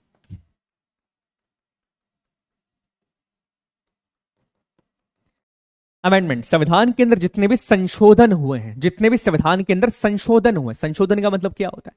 संशोधन का मतलब क्या होता है कि संविधान में जो अमेंडमेंट्स किए जाते हैं, जैसे कि first constitution amendment, 42nd constitution amendment, 44th constitution amendment, ये होते हैं संशोधन, है ना? याद रखिएगा, तो ये अमेंडमेंट्स के बारे में सवाल पूछे गए हैं। हाँ बेटा, पीसीएस के लिए इनफ होगा, मैं गारंटी के साथ बोल रहा हूं कि आप अगर यूपीएससी प्रीलिम्स भी पढ़ रहे हैं उसके लिए भी इनफ होगा। बिल्कुल सही, 73rd अमेंडमेंट, देखो बच्चों ने सवाल का जवाब दे दिया, है ना? ये सवाल शायद 50 लाख का था उस टाइम पे। ओके ठीक है, चलिए जोक्स अपार्ट। 8वें टॉपिक की बात करें तो यहां पर आपको डिफरेंट डिफरेंट पोस्ट के बारे में बात करनी पड़ेगी। कौन सी पोस्ट? जैसे एग्जाम्पल की बात करें, प्रेसिडेंट, प्रेसिडेंट के बाद मैं बात करूंगा सीएजी की, controller and auditor general of India. इसके बाद AGI, attorney general of India के बारे में हम बात करेंगे। और last but not the least, ये पोस्ट काफी इंपॉर्टेंट है, बट कई बार बच्चा क्या है, इस पोस्ट को भूल जाता है और इनके बारे में बात नहीं करता है। बट रिसेंटली इस पोस्ट से सवाल पूछे गए सीएपीएफ के अंदर, दैट इज गवर्नर, राज्यपाल के बारे में बात कर रहा हूं, यहां से सवाल पूछे जाते हैं। तो इन सारी पोस्ट को हम पढ़ेंगे, ऑब्वियसली हम एक फ्लो के अंदर पढ़ेंगे और डिटेल के अंदर हम पढ़ेंगे। तो ये आप थोड़ा सा ध्यान रखना कि जब भी आप लेक्चर लेने बैठे हो तो ये याद रखना कि ये चीजें थोड़ी इंपॉर्टेंट है आपके लिए, ठीक है? तो इसको थोड़ा सा ध्यान रखिएगा। नेक्स्ट टॉपिक के बारे में बात करें, ये टॉपिक सीडीएस के लिए इंपॉर्टेंट है। टॉपिक कौन सा है? 5th and 6th schedule. भारतीय संविधान में जो 12 शेड्यूल्स हैं, हालांकि शेड्यूल्स इंपॉर्टेंट टॉपिक है बट मैंने यहां पर लिखा नहीं बिकॉज वो तो ठीक है पढ़ना ही है। 5वां और 6ठा शेड्यूल जो किसके बारे में बात करेगा? जो बात करता है एडमिनिस्ट्रेशन ऑफ द एरियाज। कौन से एरियाज की? ट्राइबल एरियाज के एडमिनिस्ट्रेशन के बारे में बात करता है। और इन 5वें और 6ठे शेड्यूल में डिटेल के अंदर आपको पढ़ना होता है। स्पेसिफिकली बात कर रहा हूं मैं सीडीएस के लिए, ऑटोनोमस डिस्ट्रिक्ट काउंसिल। क्या पढ़ना पड़ेगा? बिल्कुल हिमांशु ने आंसर दे दिया यहां पर, autonomous district council. Autonomous district council से हर साल एक सवाल आता है, पढ़ना ही पड़ेगा और बच्चा इसको अवॉइड करता है। दूसरा, स्पेशल स्टेटस। कुछ राज्यों को सरकार ने स्पेशल स्टेटस देकर रखा है, स्पेशल राज्यों का दर्जा देकर रखा है, उनके बारे में बात करनी। इस बार भी सवाल आया था, हर बार आएगा, इस बार भी आने वाला है सवाल। आई बात समझ में? आया था ना इस बार भी, जो बच्चों पढ़ के गए थे उन्होंने सवाल का सही जवाब दे दिया था। तो ये कुछ इंपॉर्टेंट टॉपिक्स हैं। इसके अलावा कुछ और टॉपिक्स के बारे में हम बात कर सकते हैं, लाइक इमरजेंसी के बारे में हम बात कर सकते हैं, पार्लियामेंट की कमिटीज के बारे में हम बात कर सकते हैं, पार्लियामेंट्री कमिटीज हैं उनके बारे में हम बात कर सकते हैं। इसके अलावा अगर बात की जाए तो फंडामेंटल ड्यूटीज के बारे में हम बात कर सकते हैं। ये सारी चीजें हैं, बहुत सारी चीजें। बट मैं कहूंगा कि आप जब भी पढ़ाई करें, आपको पढ़ना सभी है, बट जब आप रिवीजन करें तो एटलीस्ट इन टॉपिक्स को सही तरीके से रिवाइज करके जाइएगा। अगर रिवाइज कर लिया ना, इतने में काम हो जाएगा। ठीक है, समझ में आ रहा है, क्लियर हो रही चीजें? सर कैबिनेट मिनिस्टर से क्वेश्चन पूछते नहीं, ऐसे क्वेश्चन नहीं। देखो देखो, एक चीज याद रखो, ये सीडीएस और सीएपीएफ का एग्जाम है, ये कांस्टेबल का एग्जाम नहीं है। यहां पर रटने वाली चीजें नहीं पूछेंगे कि अभी कैबिनेट मिनिस्टर कौन है, अभी डिफेंस मिनिस्टर कौन है, ये नहीं पूछते। रटना नहीं है। मेरी बात समझ में आ रही? विदाउट एनी ऑफेंस टू दो कांस्टेबल एग्जामिनेशन, मतलब मैं किसी ऑफेंसिव भाषा में नहीं बोल रहा हूं कि एग्जाम का लेवल, बस ये कह रहा हूं यहां पर वो चीजें नहीं आती बेटा सीडीएस सीएपीएफ के अंदर। यहां पर आपकी अंडरस्टैंडिंग चेक की जाती है, आपको समझ कितनी है टॉपिक की। आपसे जो सवाल पूछा जाएगा वो थोड़ा सा घुमा के पूछा जाएगा, लैंग्वेज का खेल होगा। जिन बच्चों ने सीडीएस सीएपीएफ पहले दिया है उनको पता है कि सीधी चीजें जो खेल है वहां पर लैंग्वेज का होता है। सवाल आसान है, सवाल में एग्जाम के अंदर या सवाल बोर्ड पे लिखा होगा, बट उसकी लैंग्वेज समझ नहीं आती हमको कि सर पूछ क्या रहे हैं। सवाल घुमा के पूछा जाता है, पूरा खेल लैंग्वेज का। लैंग्वेज का खेल है तो आपको ये समझना पड़ेगा कि आप अपनी इंग्लिश को थोड़ा मजबूत कीजिएगा। इंग्लिश वैसे भी अच्छी होनी चाहिए, चाहे आप सीएपीएफ का एग्जाम दे रहे हैं या सीडीएस का एग्जाम दे रहे हैं। इंटरव्यू के अंदर इंग्लिश का वेटेज होता है, ऑब्वियसली आप समझ सकते हैं, सीएपीएफ के अंदर भी होता है। तो ये चीज याद रखिएगा कि पॉलिटिकल साइंस बहुत इंपॉर्टेंट सब्जेक्ट है इंटरव्यू के लिए, तो बहुत ही ज्यादा सीएपीएफ के अंदर। बिकॉज सीएपीएफ का जब आप इंटरव्यू देने जाते हैं, कई सवाल सीधे कॉन्स्टिट्यूशन पे बेस्ड होते हैं। आप जो सीडीएस की पोस्ट की बात कर रहे हैं, आप जो सीएपीएफ के अंदर आप असिस्टेंट कमांडेंट बनने वाले हैं, हमारा पूरा देश संविधान के हिसाब से चलता है। अगर आप संविधान को पढ़ के ही नहीं आएंगे तो फिर कोई मतलब निकलेगा क्या, है ना? तो ये चीज याद रखिएगा। चलिए, आई होप आप इस नई जर्नी के अंदर अच्छे से बने रहेंगे और लंबे समय तक बने रहिएगा। क्या होता है, शुरुआत में बच्चों का एंथुजियाज्म बहुत ज्यादा होता है, बट धीरे धीरे एंथुजियाज्म कम होता जाता है। लास्ट बट नॉट लीस्ट मैं एक और चीज, अगेन फिर वही बात बोलूंगा बेटा, इस चीज को ध्यान से सुनना। जितने बच्चे सीडीएस की तैयारी कर रहे हैं, सीएपीएफ का एग्जाम जरूर देना, जरूर देना, फायदा मिलेगा। बिलीव मी, बहुत फायदा मिलेगा, बहुत ज्यादा फायदा मिल जाएगा आपको। चलिए क्लियर है, स्टार्ट करें। ओके सर, वेटेज सीएपीएफ, बेटा प्रियांशु से कह नहीं सकते, सी इट्स यूपीएससी। यूपीएससी डिफाइन नहीं करता कि मैं इस साल इतने सवाल पूछूंगा या मैं इस साल इतने सवाल पूछूंगा। It's totally up to the UPSC. UPSC का अनप्रेडिक्टेबल बोर्ड है वो, उसके बारे में हम नहीं जान सकते कि कितने सवाल पूछा जाएगा। ओके हाँ, चलिए ठीक है, और पूरी मेहनत करिएगा। जर्नी की शुरुआत में तो कई बच्चे साथ रहते हैं, बट अंत होते होते कुछ कम ही बच्चे रह जाते हैं। बिलीव मी, हो जाता है। सीडीएस सीएपीएफ बहुत डिफिकल्ट एग्जाम नहीं है, हो जाएगा। और सीडीएस के लिए फिर मैं बोल रहा हूं कि देखो सीएपीएफ का एग्जाम जरूर देना। क्या है कि वहां पर एसएसबी नहीं है, उसका रिटर्न डिफिकल्ट है, बट वहां एसएसबी नहीं है। सीएपीएफ में क्या होता है कि आप रिटर्न एग्जाम क्लियर करने के बाद आप फिजिकल के लिए जाते हो। फिजिकल भी बहुत डिफिकल्ट नहीं है। फिजिकल के बाद आपका मेडिकल होता है। मेडिकल आर्मी से डिफिकल्ट नहीं है सीएपीएफ का, आर्मी से इजी मेडिकल होता है सीएपीएफ का। और उसके बाद एक दिन का इंटरव्यू होगा केवल, और एक दिन के इंटरव्यू के बाद आप सीएपीएफ असिस्टेंट कमांडेंट की पोस्ट को हासिल करते हो। असिस्टेंट कमांडेंट की पोस्ट आर्मी के कैप्टन के बराबर है, लेफ्टिनेंट के बराबर नहीं है। आर्मी के कैप्टन के बराबर पोस्ट होती है, आर्मी के कैप्टन के बराबर पोस्ट है। और अगर मैं पुलिस की बात करूं तो पुलिस के अंदर जो डीएसपी पोस्ट होती है, deputy superintendent of police, DSP के बराबर पोस्ट है पुलिस के। तो इसलिए मैं कह रहा हूं कि आप सीडीएस की तैयारी कर रहे हैं, करिए सीडीएस की तैयारी, जी जान लगा दीजिए, बट साथ साथ इसकी भी तैयारी करते रहना, क्योंकि चीजें बहुत डिफरेंट नहीं है। और असिस्टेंट कमांडेंट में एज एन गर्ल्स आप ज्वाइन कर सकती हैं, और वहां पर शॉर्ट सर्विस कमीशन नहीं रहेगा। नैन्सी, आई बात समझ में? ओटीएम एसएससी मिलेगा, शॉर्ट सर्विस कमीशन है। असिस्टेंट कमांडेंट के अंदर शॉर्ट सर्विस कमीशन नहीं, फुल कमीशन मिलेगा। और सर्विस का जो पीरियड होता है वो असिस्टेंट कमांडेंट के अंदर ज्यादा देखने को मिलता है, ये चीज है ना? Sir promotion rates are very slow, हाँ बहुत स्लो, 6-7 साल के अंदर पहला प्रमोशन होगा वहां पर। चलो ठीक है, अब इसके ऊपर नहीं जाएंगे, अभी हम अपने सिलेबस के ऊपर जाते हैं। चलिए, अब आज हम जो चीज पढ़ने वाले हैं that is the political science. हम भारत के संविधान के बारे में बात करने वाले। पॉलिटी का मतलब क्या होता है? कई बार हमें लगता है पॉलिटी का मतलब होता है सर शायद पॉलिटिशियंस के बारे में बात करना है, पॉलिटिकल पार्टीज के बारे में बात करेंगे। पॉलिटिकल साइंस का मतलब ये होता नहीं, पॉलिटिकल साइंस का मतलब ये नहीं होता है। पॉलिटिकल साइंस का मतलब होता है democracy, how democracy works. Political science का मतलब होता है कॉन्स्टिट्यूशन। पॉलिटिकल साइंस का मतलब होता है फंडामेंटल राइट्स। पॉलिटिकल साइंस का मतलब है ह्यूमन राइट्स। पॉलिटिकल साइंस का मतलब है फंडामेंटल ड्यूटीज। पॉलिटिकल साइंस का मतलब है पार्लियामेंट। जब हम पॉलिटिकल साइंस के बारे में बात करते हैं, पॉलिटी के बारे में बात करते हैं, तो हमें सीधे तौर से यह पढ़ना होता है, अगर मैं सीधे शब्दों में बात करूं बिना किसी लूम लपेट के, कि हमारा देश चलता कैसे, हमारा देश कैसे चलता है। हमारा देश किसी व्यक्ति विशेष के इमोशंस पे चलता है? नहीं चलता है। हमारा देश क्या किसी पर्टिकुलर पॉलिटिकल पार्टी की आइडियोलॉजी पे चलता है? नहीं चलता है। फिर हमारा देश चलता कैसे? हमारा देश चलता है एक ऐसी किताब के बेस पे, एक ऐसी पवित्र किताब के बेस पे जिससे भारत के सारे लोगों ने मान्यता दी है। सारे लोग मतलब वो किसी भी धर्म के हो, वो किसी भी जाति के हो, उनका कलर कुछ भी हो, उनका जेंडर कुछ भी हो, इन सारे लोगों ने इस चीज को मान्यता दी कि भारत जो है वो किसी व्यक्ति विशेष के हिसाब से नहीं चलेगा, वो इस किताब के हिसाब से चलेगा। इस किताब में कुछ रूल्स, कुछ रेगुलेशंस देकर रखे हैं। इस किताब के अंदर बताया गया है कि हमारे देश के जो पायस इंस्टीट्यूशंस है, जो पवित्र इंस्टीट्यूशंस है, वो किस तरीके से काम करेंगे, देश किस तरीके से फंक्शन करेगा, कैसे देश में पॉलिसीज बनाई जाएगी, देश में कैसे कानून बनाया जा सकता है। और उस पवित्र किताब का नाम है भारतीय संविधान, द इंडियन कॉन्स्टिट्यूशन। और हम पॉलिटी के अंदर इसे इंडियन कॉन्स्टिट्यूशन के बारे में बात करते हैं। भारत का संविधान, भारत का पवित्र संविधान। अच्छी चीज है ना कि हमारा देश किसी व्यक्ति विशेष के हिसाब से नहीं चल रहा है। मोनार्क सिस्टम के अंदर क्या होता है, देश चल रहा है राजा के हिसाब से। राजा खराब बना तो देश भी इसी तरीके से चलेगा। पर जब हम बात करते हैं एक ऐसी कंट्री की जिसके अंदर डेमोक्रेसी है, what is meaning of democracy? Democracy का मतलब क्या होता है? हाँ, हो जाएगा बेटा, एसएससी का सिलेबस कवर हो जाएगा Vivek. What is the meaning of democracy? क्या मतलब होता है डेमोक्रेसी का? जब हम बात करते हैं डेमोक्रेसी की, कौन बताएगा सर डेमोक्रेसी का मतलब ये होता है? What is the meaning of democracy? बताइए। हाँ जी, हाँ, एक और चीज मैं बता रहा हूं, ये आप इंडियन कोस्ट गार्ड के एग्जाम के लिए भी ये सफिशिएंट है आपका, ठीक है? उसके लिए अलग से नहीं पढ़ना पड़ेगा। आईसीजे का एग्जाम जो होते हैं, आईसीजे का एग्जाम भी असिस्टेंट कमांडेंट के लिए होता है। Girls can also give that examination.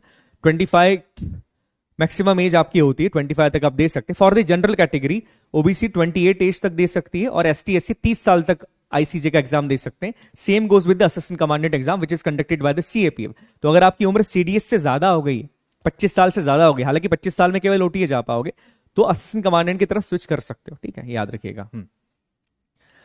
Democracy का मतलब है विल ऑफ पावर। देखो, डेमोक्रेसी का सीधा मतलब है कि सत्ता लोगों के हाथ में, the people have the power, है ना? किसने कहा था? अब्राहम लिंकन साहब ने कहा था। क्या कहा था? To the people, by the people and the for the people. किसके शब्द है? अब्राहम लिंकन साहब के शब्द है। और यही चीज डेमोक्रेसी को डिफाइन करता है कि देश लोगों के हिसाब से चल रहा है। This is democracy. लोगों के हिसाब से कैसे चलता है? अभी देश में चुनाव हुआ, चुनाव के अंदर वोट देके हमने डिसाइड किया कि किस पार्टी की सरकार बनेगी। That is the democracy, that is the true, that is the democracy in the true sense. यही डेमोक्रेसी होती है ना, कि देश के अंदर जो सरकार बन रही है, या देश के अंदर लोग डिसाइड करने वाले हैं, द पीपल विल डिसाइड कि देश को चलाएगा कौन। दैट इज डेमोक्रेसी, ये चीज है। बट देश को जो लोग चलाएंगे, ध्यान से मेरी बात सुनिएगा, बट देश को जो लोग चलाएंगे वो लोग किसके हिसाब से देश को चलाते हैं? अभी बीजेपी की सरकार बनी, बीजेपी किसके हिसाब से देश को चलाएगी? क्या बीजेपी अपने हिसाब से देश को चला सकती है? नहीं, बीजेपी अपने हिसाब से देश को नहीं चला सकती। कोई भी पार्टी है, ध्यान से सुनिएगा, कोई भी पार्टी है जिससे लोगों ने चुन के सरकार में भेजा है, उसके पास यह अधिकार नहीं है कि वो अपने हिसाब से देश को चलाए। पार्टी कोई भी आए, चाहे बीजेपी हो, चाहे कांग्रेस हो, चाहे समाजवादी पार्टी हो, चाहे आम आदमी पार्टी हो, कोई भी पार्टी आए, किसी भी पार्टी को आने से फर्क नहीं पड़ेगा। जितनी भी पार्टी होगी वो चलेगी केवल और केवल संविधान के हिसाब से, इस पवित्र रूल बुक के हिसाब से।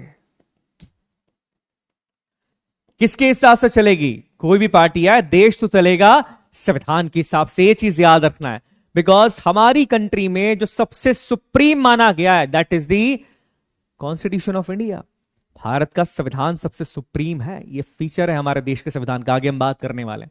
ऐसे कहा जाता है कि भैया लोग सबसे ऊपर हैं, बट लोग ऊपर हैं, बट कई बार कई केसेस में देखा गया है कि संविधान से, लोग संविधान से ऊपर नहीं है। हम क्या संविधान से ऊपर है? नहीं साहब, हम संविधान से ऊपर नहीं है।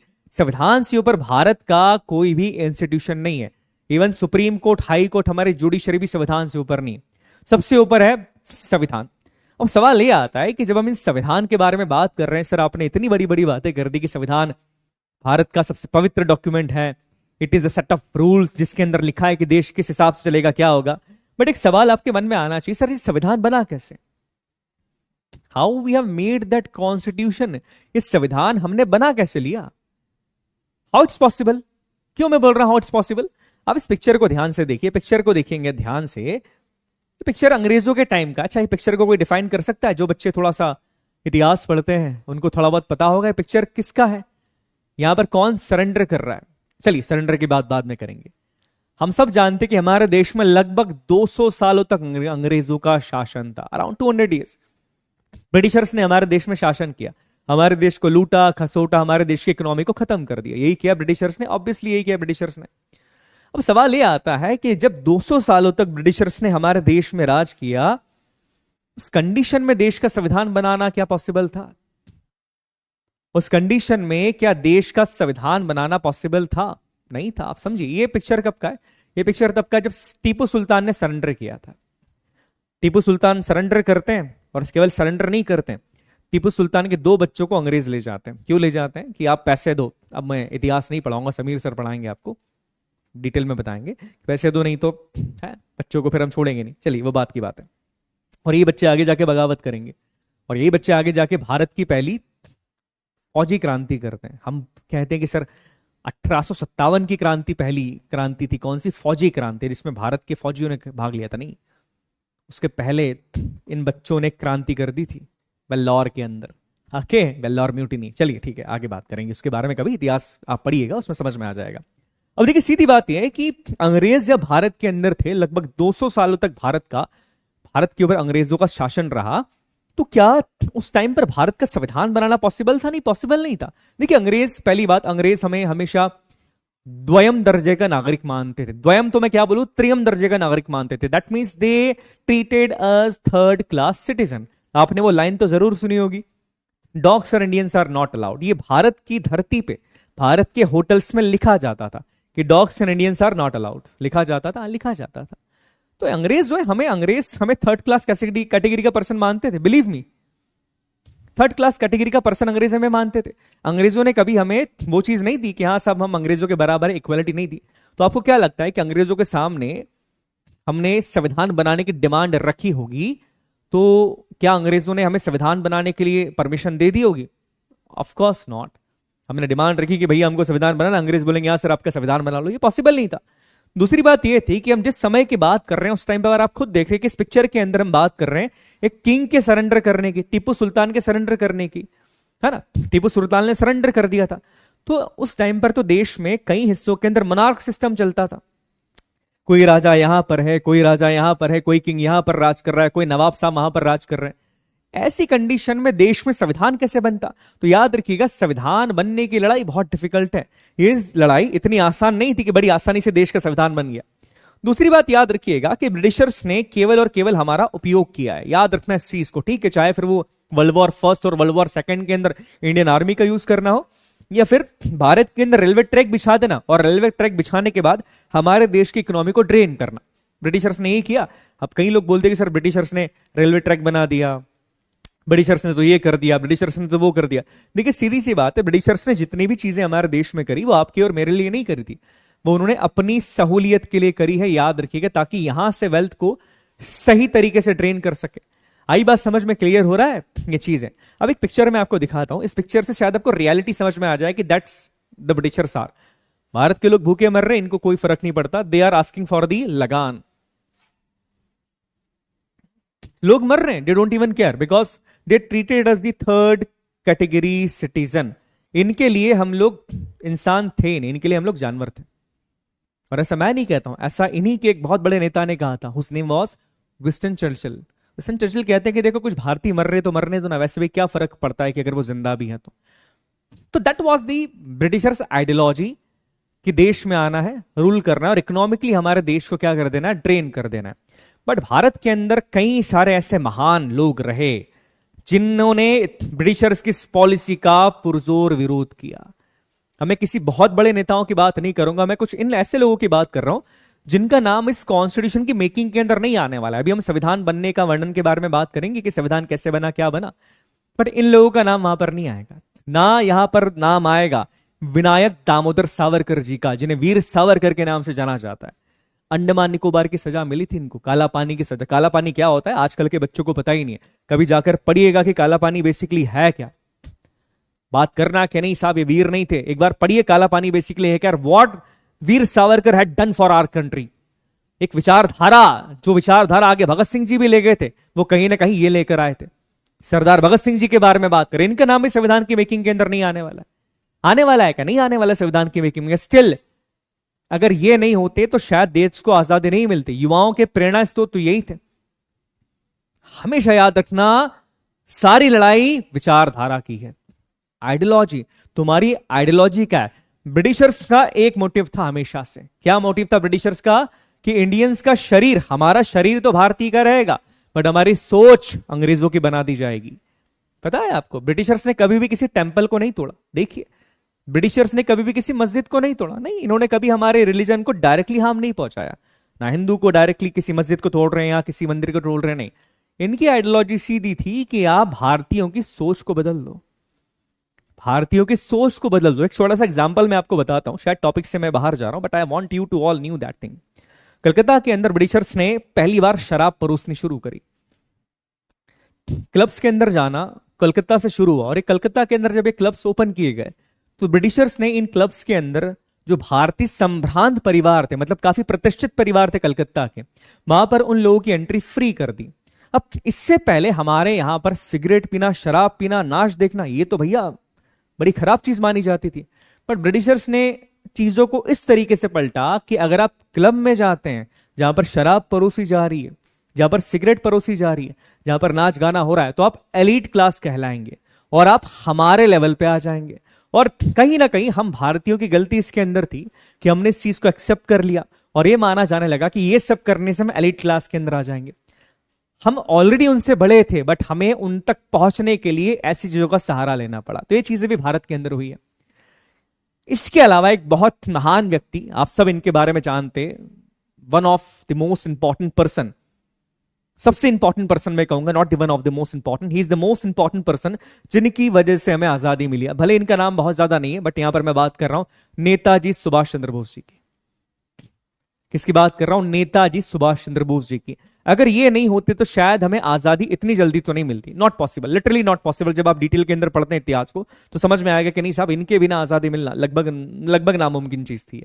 चलो, तो ये चीज याद रखिएगा। चलिए, तो अब इसी के साथ हम अपनी जर्नी को शुरू करते हैं। अगेन मैं फिर बोलने वाला हूं, शायद आप इन महान वीर सपूतों के नाम नहीं सुनेंगे, शायद आप अशफाक उल्लाह खां साहब का नाम नहीं सुनेंगे, शायद आप खुदीराम बोस जी का नाम नहीं सुनेंगे, शायद आप मास्टर सूर्य सेन का नाम नहीं सुनेंगे, बट इनका योगदान भी था। ठीक है, याद रखिएगा। भले ही हम हिस्ट्री नहीं पढ़ा रहे, भले ही मैं इतिहास नहीं पढ़ा रहा हूं, बट संविधान कैसे बना ये इतिहास का एक पार्ट हो जाता है।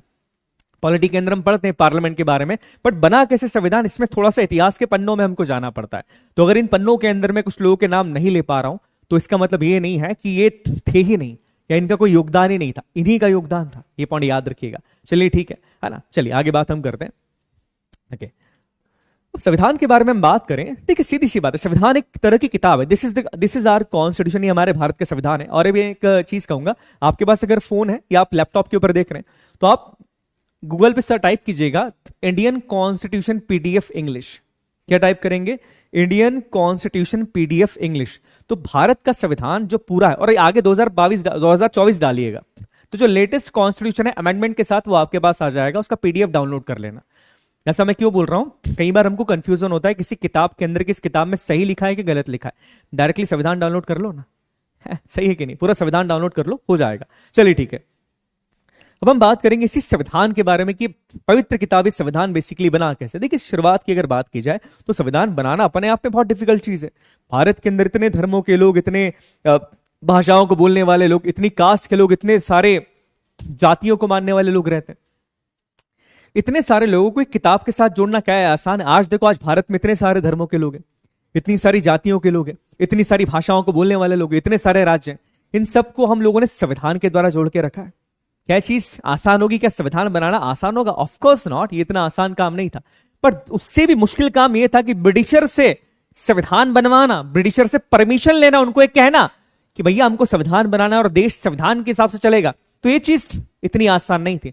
बट इस चीज का पहली बार जिस व्यक्ति ने इंडिकेशन दिया ब्रिटिशर्स के सामने कि हमें अपने कुछ अधिकार चाहिए, हमारे पास भी संविधान जैसी कोई चीज होनी चाहिए, इस चीज का पहला इंडिकेशन देने वाले एक महान व्यक्ति थे जिनका नाम था बाल गंगाधर तिलक जी। नाम याद रखिएगा, क्या नाम है? बाल गंगाधर तिलक जी। इनका एक वर्ड था, क्या शब्द है इनका? स्वराज मेरा जन्मसिद्ध अधिकार है। आज आप जो गणेश चतुर्थी मनाते हैं उसकी शुरुआत भी बाल गंगाधर तिलक जी ने ही करी थी। इस फेस्टिवल की शुरुआत इन्होंने करी। तो समय था 1895 का, ईयर याद रखिएगा, 1895 का समय था। 1895 के अंदर ये समय था, उस टाइम पर ब्रिटिशर्स और कांग्रेस के संबंध ठीक ठाक थे। आपको याद होगा, आपको समझना पड़ेगा, ब्रिटिशर्स और कांग्रेस के संबंध इस टाइम तक ठीक ठाक थे, बहुत खराब संबंध नहीं थे। तो कांग्रेस पार्टी की तरफ से मैं सीधी बात करूं कि जो बाल गंगाधर तिलक जी थे, उन्होंने ब्रिटिशर्स के सामने एक बिल प्रेजेंट किया, मतलब एक डॉक्यूमेंट प्रेजेंट किया। इस बिल का नाम था स्वराज बिल। स्वराज का मतलब क्या होता है? स्वयं का राज। आई बात समझ में? स्वराज का मतलब क्या होता है? स्वयं का राज। स्वराज, स्वयं का राज। क्या मतलब है स्वराज का? स्वराज का मतलब क्या होता है? स्वयं का राज। बट स्वयं का राज है क्या? स्वयं का राज मतलब ये होता है कि ये मेरी धरती है, इस धरती के ऊपर जो भी चीजें होगी वो हमारे द्वारा की जाएगी। कोई बाहर का व्यक्ति, कोई बाहर का विदेशी आक्रमण करता, कोई बाहर का फॉरेनर आके हमें नहीं बता सकता कि हमारे देश को हमें कैसे चलाना है। इसे कहा जाता है स्वराज। और इस स्वराज की भावना बाल गंगाधर तिलक जी के मन में जगाई किसने? मैंने एक चीज कही थी ना, विचारधारा कभी नहीं मरती, व्यक्ति मर जाते, विचारधारा नहीं मरती है। और ये जो स्वराज की आइडियोलॉजी है, इसी के ऊपर बाल गंगाधर तिलक जी चले। और ये विचार जो था स्वराज का, ये बाल गंगाधर तिलक जी के मन में आया कहां से? आइडियोलॉजी कहां से आ गई साहब कि स्वराज होना चाहिए? ये आइडियोलॉजी देने वाले एक महान व्यक्ति थे जिनका नाम इतिहास के पन्नों से कभी गुम हो ही नहीं सकता, छत्रपति शिवाजी महाराज।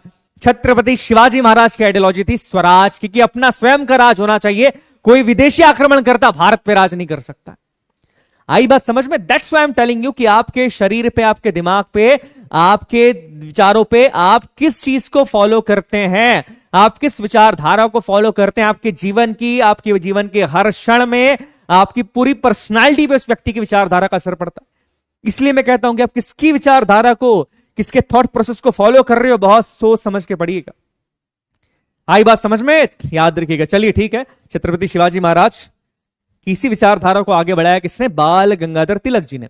इन्होंने इस बिल का नाम रखा स्वराज बिल। हालांकि इस बिल का नाम था the constitution of India bill. देखिए बिल का क्या नाम है? The constitution of India bill, Bharat के संविधान का बिल। इंडिकेशन दे रहे कि हमें भारत का संविधान चाहिए, और भारत के संविधान का बिल, इस तरह का बिल ये ब्रिटिशर्स के सामने प्रेजेंट करते, जिसमें 110 आर्टिकल्स थे। आर्टिकल का मतलब क्या होता है? आर्टिकल्स का मतलब होता है रूल्स बेटा, जैसे रूल 1, रूल 2, तो ऐसे 110 आर्टिकल इसके अंदर थे। अब इस बिल के अंदर बाल गंगाधर तिलक जी ने कुछ मेजर डिमांड्स करी। डिमांड्स क्या थी? कि भैया हमारे भारत के लोगों के पास राइट टू फ्री स्पीच होना चाहिए। What is the meaning of right to free speech? Free speech का मतलब यह होता है कि आप जब बोल रहे हैं तो आपको बोलने की आजादी होनी चाहिए। Like today we have the right to speak. Free speech है हमारे पास देश में, अब है, we have right to free speech, बिल्कुल है। हम देश के बारे में बोल सकते हैं, हम सरकार के बारे में, कुछ सरकार गलत कर रही है तो बोल सकते हैं।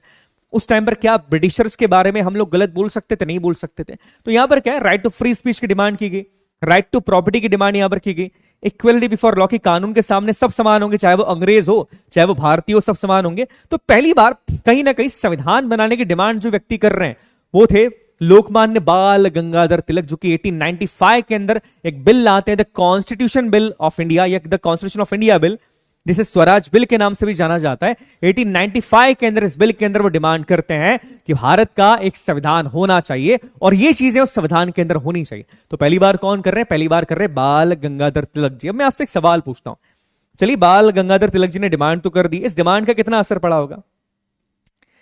कि अंग्रेजों को फर्क पड़ा होगा? कांग्रेस पार्टी के एक बहुत बड़े नेता ने, हालांकि उस टाइम पर कांग्रेस, चलिए उसके बारे में अभी नहीं आऊंगा मैं, बट एक इतने बड़े नेता ने डिमांड करी है बाल गंगाधर तिलक जी ने, तो क्या उसका असर अंग्रेजों पे कुछ पड़ा होगा? अंग्रेजों ने इस डिमांड को मान लिया होगा? क्या लगता है आपको? What do you think? मान लिया अंग्रेजों ने कि हाँ ठीक है साहब आपने बोला?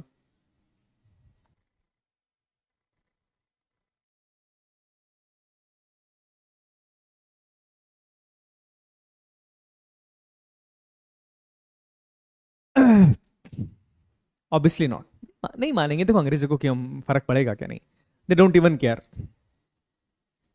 एक थ्योरी है, इतिहास में पढ़ाएंगे समीर सर आपको, सेफ्टी वॉल थ्योरी। सुना है किसी ने इस थ्योरी के बारे में? Safety wall theory, it's kind of controversial theory which relates कि अंग्रेज, ब्रिटिशर्स वांट कि वो एक ऐसी पार्टी का निर्माण करें जो एक सेफ्टी वॉल की तरह काम करे in between the Britishers and the people of the India.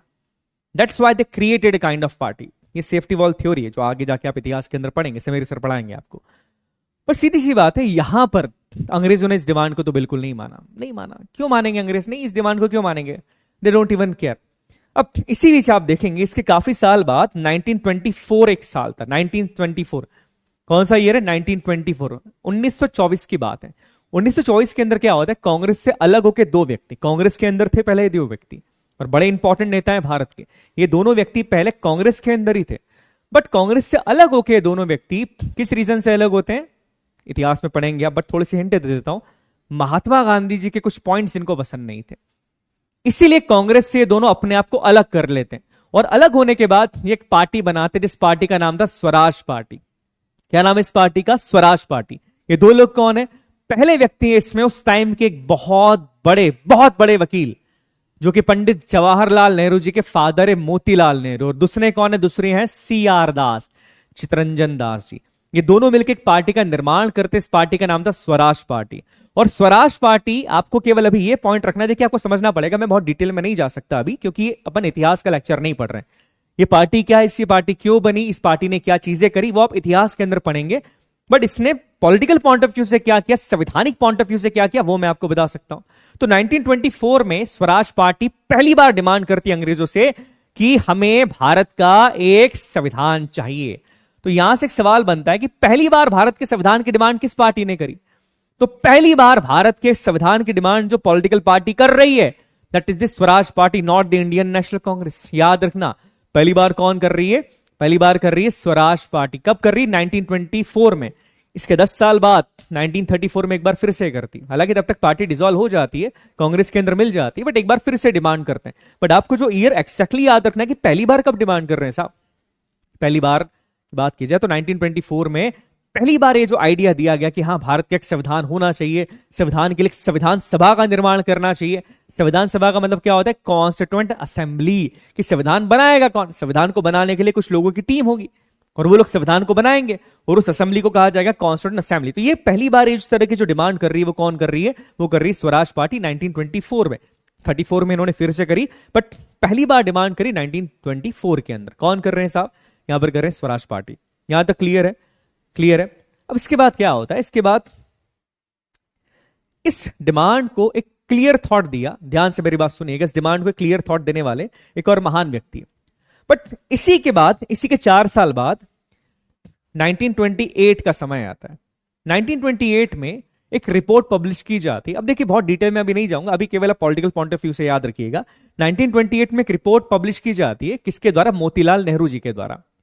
इस रिपोर्ट के अंदर भी, इस रिपोर्ट का नाम था नेहरू रिपोर्ट, नोट कर लीजिएगा, इस रिपोर्ट का नाम था नेहरू रिपोर्ट। ये रिपोर्ट बेसिकली भारत के संविधान के लिए दी गई थी कि भारत को चलाया कैसे जाएगा, और इसी के लिए ये इस रिपोर्ट को बनाते हैं। 1928 की नेहरू रिपोर्ट के अंदर भी आप देखेंगे कि सीधे सीधे डिमांड की गई थी एक फुल फ्लैश्ड कॉन्स्टिट्यूशन की, कि भारत के लिए एक प्रॉपर संविधान होना चाहिए, इसकी डिमांड की गई। तो याद रखिएगा 1924 में स्वराज पार्टी करती है और 1928 में कौन कर रहा है? मोतीलाल नेहरू जी एक रिपोर्ट लेकर आते हैं। इस रिपोर्ट का नाम था नेहरू रिपोर्ट, और यहां पर ये डिमांड करते हैं किसके? एक फुल फ्लैश्ड कॉन्स्टिट्यूशन की। और भी कई सारी डिमांड है इसके अंदर, बट ये अभी आपके काम की नहीं, अभी मत पढ़ना बेटा इसको, नहीं तो कंफ्यूज हो जाओगे, ये अभी आपके काम की नहीं, आप हिस्ट्री के अंदर पढ़ते हो। तो अब थोड़ा सा हम टाइमलाइन देख लेते हैं कि कौन कैसे क्या कब डिमांड कर रहा है। टाइमलाइन की बात करें तो सबसे पहले डिमांड कौन कर रहा है? आइए बताइए मुझे, ईयर के साथ बात करते हैं, केवल ईयर से याद होने चाहिए, है ना। इसी टाइमलाइन को आगे हम बढ़ाते जाएंगे ताकि एग्जाम के टाइम पे कोई भी दिक्कत ना आए। सबसे पहले डिमांड कौन कर रहा है? सबसे पहले हम बात करेंगे 1895 की। 1895 में कौन है? स्वराज पार्टी कर रही है। 1895 के बाद हमने देखा कि 1924 में, सॉरी 1895 में कौन कर रहा है? पंडित बाल गंगाधर तिलक जी कर रहे हैं। 1924 में स्वराज पार्टी करती है, और 1924 के बाद 1928 में कौन कर रही है? नेहरू रिपोर्ट के अंदर पंडित जवाहरलाल नेहरू जी के फादर मोतीलाल नेहरू जी कर रहे हैं। यहां तक समझ में आ गया? ऐसी चीज थी। तो इस टाइमलाइन को आप याद रखना, इतिहास आप पढ़ो या पॉलिटिकल साइंस आप पढ़ो, जहां पर भी ईयर्स आ जाते हैं ना, वहां पर टाइमलाइन याद होना बहुत जरूरी है। मैं आपको छोटी सी हिंट दूंगा, इतिहास के लिए टिप्स देता हूं। हिस्ट्री जब पढ़ो ना तो हिस्ट्री को टाइमलाइन के हिसाब से पढ़ना। जो भी इवेंट आप पढ़ रहे हो उस टाइमलाइन के बीच के इवेंट्स को याद रखना। अच्छा, फिर यहां से लेकर यहां हो गया। और रिवीजन भी जब करो या माइंड मैप जब बनाओ ना, तो टाइमलाइन बना के माइंड मैप बनाना। जैसे 1924 से 1928 के बीच कुछ हुआ है हिस्ट्री के अंदर, तो ये बना देना कि अच्छा यहाँ पर ये हुआ था, फिर ये हुआ था, फिर ये हुआ था। इससे क्या होता है कि चीजें रिवाइज जल्दी हो जाती है। ठीक है, तो छोटी सी बात है, इसको याद रखिएगा। अब 1928 के बाद नेक्स्ट एक जो मेजर अटेम्प्ट लिया गया वो 1934 के अंदर लिया गया। 1934 के अंदर क्या होता है, ध्यान से मेरी बात सुनिएगा। 1924 में एक बड़ी 1934 में एक बहुत बड़े नेता तो मैं इनको नहीं बोलूंगा, बट भारत के अंदर ये कम्युनिस्ट पार्टी के जनक है।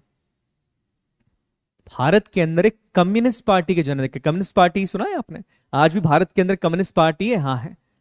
भारत के अंदर ये वही व्यक्ति हैं जिन्होंने कम्युनिस्ट पार्टी की नींव रखी। इन व्यक्ति का नाम था एम.एन. रॉय साहब। एम.एन. रॉय मतलब मवेंद्र नाथ रॉय साहब। ईयर था 1934 का। 1934 में एम.एन. रॉय एक बहुत बड़ी बात कहते हैं लोगों के सामने। ये कांग्रेस पार्टी से भी कहते हैं और ये भारत के लोगों से भी कहते हैं और ये अंग्रेजों से भी कहते हैं और अंग्रेजों के सामने एक बहुत बड़ी डिमांड रखते हैं। और इनकी बात भी सही है। ये कहते हैं देखिए, संविधान बनाने की डिमांड सभी कर रहे हैं। कांग्रेस पार्टी भी संविधान बनाने की डिमांड कर रही है। Sorry, not the Congress party, हम स्वराज पार्टी भी संविधान बनाने की डिमांड कर रही है। नेहरू रिपोर्ट के अंदर भी संविधान बनाने की डिमांड की गई है। बट क्लियरली ये कोई डिफाइन नहीं कर रहा है कि संविधान बनाएगा कौन। संविधान बनाने की डिमांड सब कर रहे हैं कि भैया ये भी संविधान बनाएंगे, हम भी संविधान बना दो। अंग्रेजों से डिमांड सब कर रहे हैं कि भैया संविधान बनाना है, संविधान बनाना है। बट क्लियरली ये चीज कोई डिफाइन करने वाला नहीं है जो ये बताए कि ये संविधान बनाएगा कौन। Who is going to make this constitution? संविधान बनाएगा कौन? प्रथमेश सर बनाएंगे क्या? है ना, बताए? हाँ बेटा, मैं बता दूंगा कम्युनिस्ट क्या होता है। सोफिया बिल्कुल बता दूंगा बच्चा, कम्युनिस्ट क्या होता है। देखिए, कम्युनिस्ट लोग वो होते हैं जो ऊंचाई और नीचाई पे बिलीव नहीं करते हैं। इनके हिसाब से शासन किसी एक आदमी के हाथ में नहीं होना चाहिए। कांग्रेस जैसे हम बात कर रहे हैं, रशिया के अंदर कम्युनिस्ट पार्टी है, हाँ है। चाइना के अंदर कम्युनिज्म है, हाँ है। तो कम्युनिज्म इस चीज पे बिलीव करता है कि जो रिसोर्सेस होते हैं उन रिसोर्सेस पे किसी एक आदमी का कब्जा नहीं हो सकता है और सरकार को सबको इक्वली ट्रीट करना चाहिए। और चिंता मत करना, कम्युनिज्म क्या होता है, डेमोक्रेसी क्या होती है, इसको लेकर आपका सीडीएस की इसी क्लास में आगे डिटेल में एक लेक्चर है जिसमें मोनार्क सिस्टम बताने वाला हूं मैं। कम्युनिज्म के बारे में हम बात करेंगे, मिलिट्री डिक्टेटरशिप क्या होती है, सोशलिज्म क्या होता है। तो चिंता मत करो, आगे बहुत डिटेल के अंदर बात करना है अपने को, ठीक है बच्चा? चिंता मत करना, सब डिटेल के अंदर पढ़ेंगे अपन, कुछ भी छूटेगा नहीं। अभी के हिसाब से केवल याद रखिएगा कि भारत के अंदर ये व्यक्ति कम्युनिस्ट पार्टी के जनक थे और 1934 में ये बहुत अच्छी बात कहते हैं। ये कहते हैं भैया आप सब बोल तो रहे हो कि आप संविधान बना दोगे, संविधान बनाओगे, बट सबसे बड़ा सवाल है कि संविधान बनाएगा कौन। और ये पहली बार बहुत डिटेल के साथ बताते हैं, है ना, ये पहली बार बहुत डिटेल के साथ बताते हैं कि देखिए संविधान अगर आपको बनाना है, मान लीजिए कि संविधान है, ये संविधान है, इस संविधान को बनाने के लिए आपको एक असेंबली बनानी पड़ेगी, एक असेंबली बनानी पड़ेगी, ग्रुप बनाना पड़ेगा। इस ग्रुप के अंदर बहुत सारे लोग होंगे, बहुत सारे लोग होंगे इस ग्रुप के अंदर। और ये सारे लोग, ये जितने लोग हैं, ये बहुत सारे लोग, ये सारे लोग मिलके फिर भारत का संविधान बनाएंगे।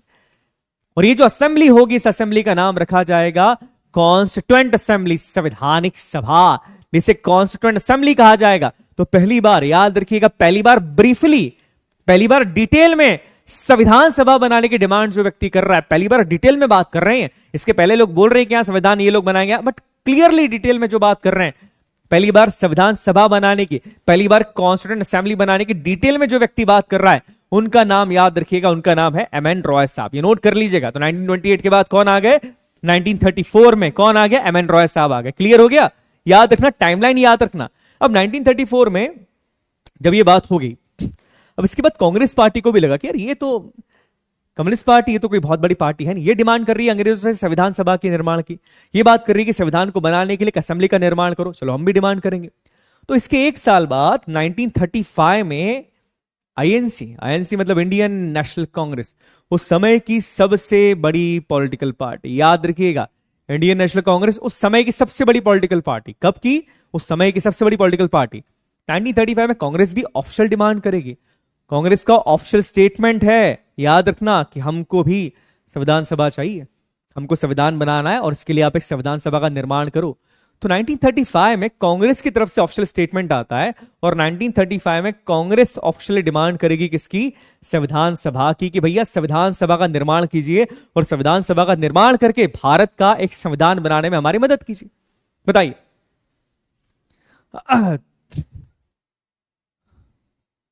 क्या बोल रहे हैं बेटा?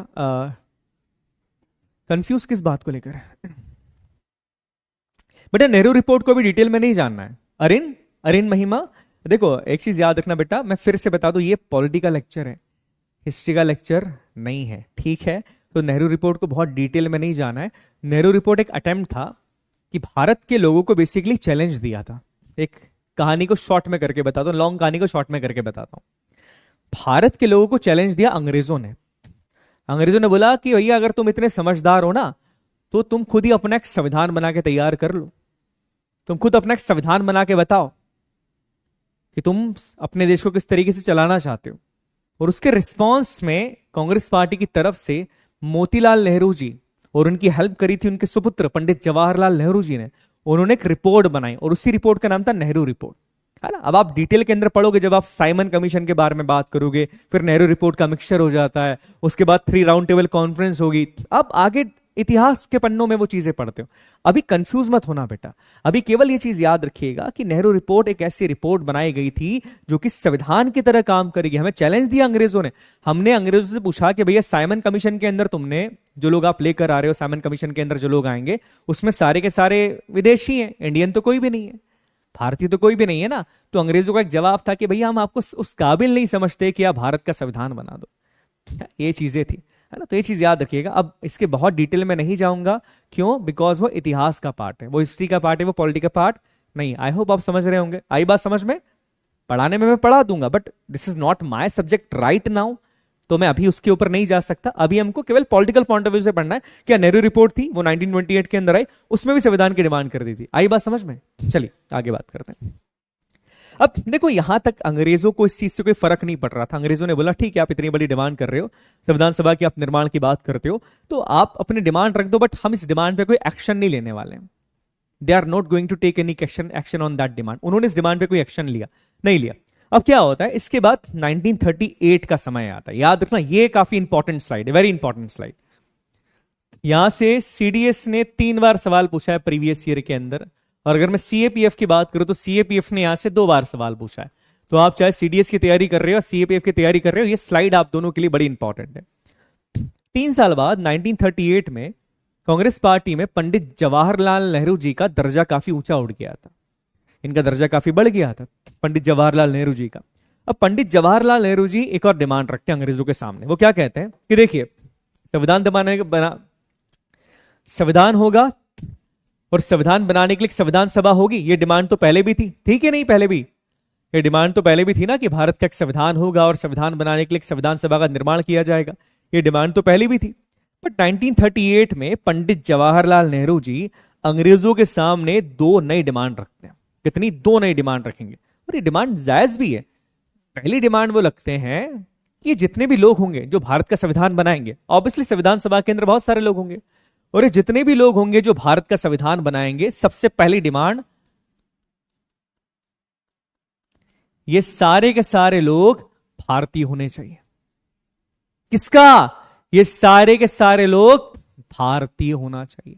पहली डिमांड है उनकी। ऐसा नहीं हो सकता कि अंग्रेजों ने इस डिमांड को मान तो लिया, बट अंग्रेज बोल रहे कि ठीक है, हम ब्रिटिशर्स को भेज देंगे कि 3 ब्रिटिशर्स होंगे, फिर 1 इंडियन होगा, फिर 2 ब्रिटिशर्स और आ जाए, फिर 2 इंडियंस और आ जाए ना। ये नहीं कर सकते, because Britishers are very clever. उनको पता था, वो चाहते थे कि भारत का संविधान ब्रिटिशर्स के हिसाब से बने, ताकि भारत आजाद होने के बाद भी उनका गुलाम रहे। तो पंडित जवाहरलाल नेहरू जी ने पहले ही क्लियर कर दिया कि भैया आउटसाइड इंटरफेरेंस चाहिए। समझिएगा, क्या चाहिए? आउटसाइड इंटरफेरेंस चाहिए। ओके, आई बात समझ में? हाँ, सही बात है ना। ये चीज है।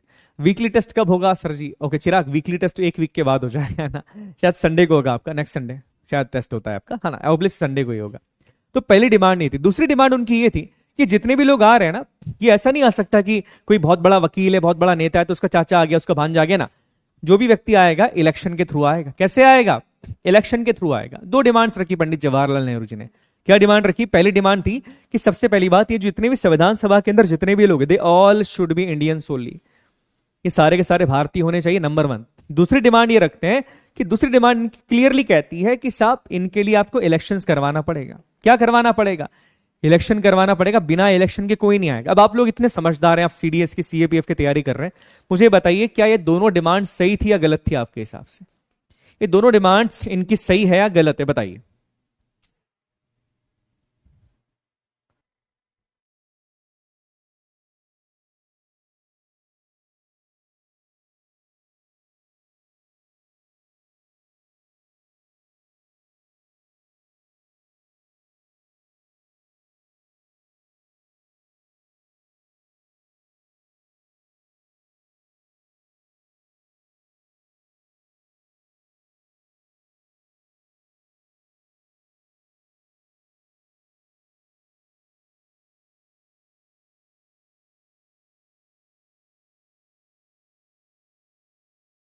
सही थी। और देखिए ऑब्वियसली सही डिमांड है, इसमें गलत जैसी कोई चीज ही नहीं है। दोनों डिमांड सही है इनकी, इसमें डिमांड गलत क्या? ऑब्वियसली दोनों डिमांड सही थी इनकी। याद रखिएगा दोनों दोनों डिमांड सही थी। वैसा मैं क्यों बोल रहा हूं, देखिए ब्रिटिशर्स जो थे 1934 से लेके 1938 के बीच में ब्रिटिशर्स कुछ इस तरह के डिसीजंस ले रहे थे जिससे लग रहा था कि शायद ब्रिटिशर्स, ध्यान से मेरी बात सुनिएगा, ऐसा लग रहा था कि हो सकता है कि शायद ब्रिटिशर्स अपने लोगों को संविधान सभा के अंदर लेके आना चाहते हैं, कि ब्रिटिशर्स लोग ही संविधान बना दे भारत का। और ये बात कहीं ना कहीं कांग्रेस पार्टी के बड़े बड़े नेताओं ने भाप ली थी कि नहीं ब्रिटिशर्स ये चीज कर सकते हैं।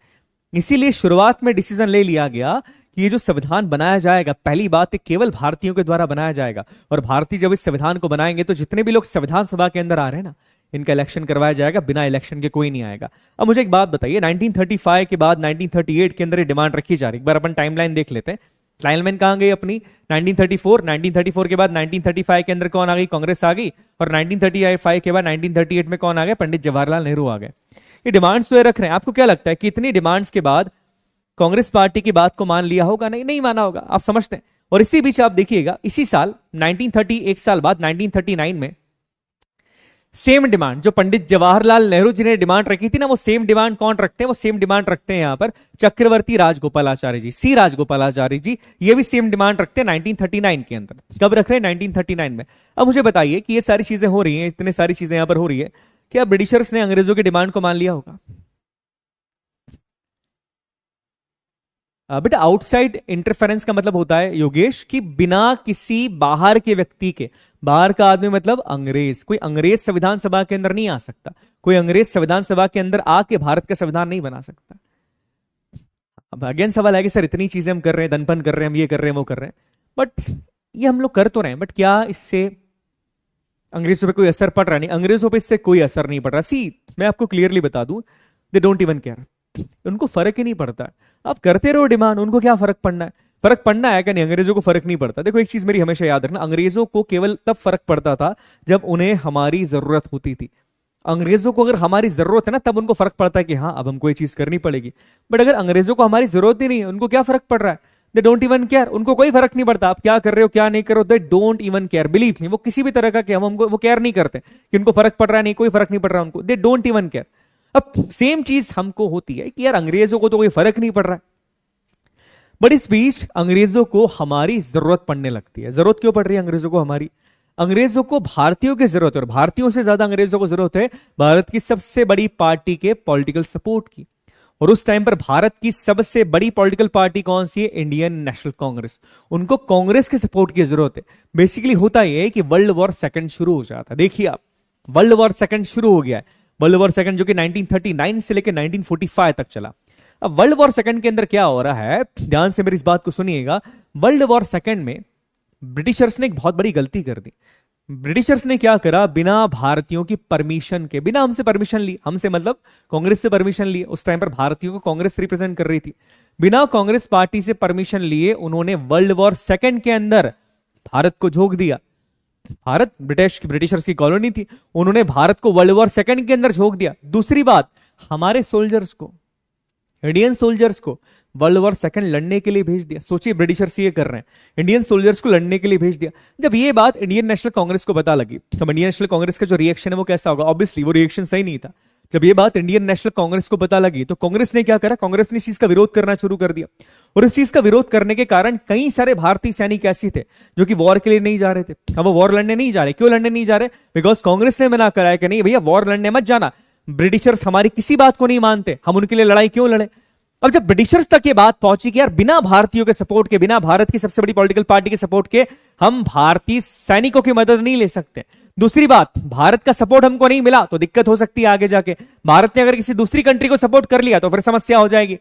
इसी बात को ध्यान में रखते हुए उन्हें हमको अपीस करने की जरूरत पड़ी। अपीस का मतलब क्या होता है? अपीसमेंट का मतलब क्या होता है? अपीसमेंट का मतलब होता है कि आपको कोई प्रलोभन दिया जा रहा है, आपको लालच दिया जा रहा है, आपको थोड़ा सा आगे बढ़ाने की कोशिश करते हैं, आपका अपीसमेंट किया जा रहा है। और इसी चीज के लिए हमको अपीस करने के लिए ये हमारे पास एक मिशन भेजते हैं, एक ऑफर भेजते हैं। बेसिकली नॉट द मिशन, एक ऑफर हमारे सामने भेजते हैं। इस ऑफर का नाम था अगस्त ऑफर। 1940 ईयर अभी आपको याद रखना है। 1940 के अंदर ये ऑफर हमारे पास आता है। जब अगस्त ऑफर भारत के अंदर आया, उस टाइम पर भारत के जो वायसराय थे, वायसराय का मतलब उस समय भारत के अंदर ब्रिटिश गवर्नमेंट का रिप्रेजेंटेटिव जो भारत के अंदर सर्वे सर्वा का काम करता है। आज जो पोस्ट हमारे देश में प्रधानमंत्री भी क्यों बोल रहा हूं मैं, आज जो पोस्ट हमारे देश में राष्ट्रपति की है, सेम ये उसी पोस्ट का व्यक्ति था, और ये वायसराय भारत का था वायसराय लिनलिथिंगो। नाम याद रखिएगा, क्या नाम है, वायसराय लिनलिथिंगो इनका नाम था। अब इनके टाइम पर अगस्त ऑफर भारत के अंदर आता है, ये भारतीय को ऑफर दे रहे हैं, हालांकि भारतीय को नहीं दे रहे, ये किसे ऑफर दे रहे हैं, ये ऑफर दे रहे हैं इंडियन नेशनल कांग्रेस को, कांग्रेस पार्टी को ऑफर दे रहे हैं, बिकॉज उस टाइम पर भारत को रिप्रेजेंट करने वाली जो मेजर पार्टी थी, वो पार्टी कौन सी थी, वो पार्टी थी कांग्रेस। अब ऑफर बेसिकली इन्होंने क्या दिया, देखिए हम बड़े सिंपल लोग थे, हमारी मेजरली दो डिमांड। हमारी पहली डिमांड क्या है, पहली डिमांड हमें आजाद कर दो, सिंपल सी बात है। What we want the Purna Swaraj, we want the complete independence, हमें पूर्ण स्वराज चाहिए, हमें कंप्लीट इंडिपेंडेंस चाहिए। It was our first demand, ये पहली डिमांड है हमारी कि हमें कंप्लीट इंडिपेंडेंस चाहिए, हमारी फर्स्ट डिमांड है। हमारी दूसरी डिमांड क्या थी, दूसरी डिमांड जिसकी हम लंबे समय से डिमांड कर रहे हैं कि हमें भारत का संविधान बनाना है, क्योंकि आजादी के बाद हमारा देश में कोई राजा महाराजा नहीं रहने वाला है, आजादी के बाद हमारा देश संविधान के हिसाब से चलेगा। तो हमारी दूसरी डिमांड यह थी कि हमें एक संविधान सभा का निर्माण करना है, हमें एक कॉन्स्टिट्यूएंट असेंबली का निर्माण करना है। इसके लिए आप हमें परमिशन दे दो और आप उसके लिए इलेक्शंस करवाओ, बिकॉज अभी ब्रिटिशर्स का राज है भारत के अंदर। अब ब्रिटिशर्स का इसमें रिस्पॉन्स क्या था, देखिए पहली हमारी जो डिमांड थी, पहली डिमांड क्या है, पहली हमारी डिमांड थी पूर्ण स्वराज की, कंप्लीट इंडिपेंडेंस की। व्हाट यू थिंक, ब्रिटिशर्स ने इस डिमांड को माना होगा? ऑफ कोर्स नॉट, क्यों मानेंगे यार, अपने को फ्रीडम क्यों देंगे ब्रिटिशर्स इतनी जल्दी, वो भी ना, इट्स नॉट पॉसिबल। तो हमारी जो पहली डिमांड थी कंप्लीट फ्रीडम की, उसको ब्रिटिशर्स ने पूरी तरीके से नकार दिया कि नहीं साहब, कंप्लीट फ्रीडम तो हम आपको नहीं दे रहे। बट हमारी जो दूसरी डिमांड थी, दूसरी डिमांड कौन सी, संविधान सभा के निर्माण की, कि हमें संविधान सभा का निर्माण करना है देश के संविधान को बनाने के लिए। इस डिमांड को इन्होंने मान लिया कि हाँ ठीक है, आप इतने लंबे समय से डिमांड कर रहे हैं, हम इलेक्शंस करवा देंगे और एक संविधान सभा का आप निर्माण कीजिए और आप अपने देश का संविधान बनाइए और आपका देश संविधान के हिसाब से चलेगा। अगर आपके देश में हमारा भी राज रहा, मतलब ब्रिटिशर्स का राज भी रहा, तो भी देश फिर हम हमारे हिसाब से नहीं चलाएंगे, आप अपना संविधान बना लो, आपके संविधान के हिसाब से देश चलेगा।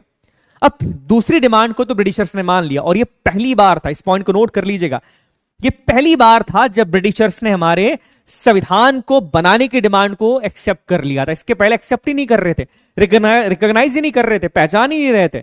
बट यहां पर पहली बार ऐसा हुआ कि ब्रिटिशर्स ने हमारे देश में हमारे संविधान वाली बात को एक्सेप्ट कर लिया। बट पहली बात, उसका क्या, पहली बात थी क्या, कंप्लीट फ्रीडम, हमको तो कंप्लीट इंडिपेंडेंस चाहिए। ब्रिटिशर्स ने बोला ना, हम आपको कंप्लीट इंडिपेंडेंस तो नहीं दे रहे, हम आपको देंगे डोमेनियन स्टेटस। क्या मतलब होता है डोमेनियन स्टेटस का, कौन बताएगा मुझे, what is the meaning of dominion status, किसे पता है? हाँ जी, क्या होता है? देखो, पाकिस्तान को नेशन कहना अपने आप में बहुत बड़ी गलती है, वो टुकड़ा है, उसको टुकड़ा ही रहने दो, नेशन कहना उसको बहुत बड़ी गलती है।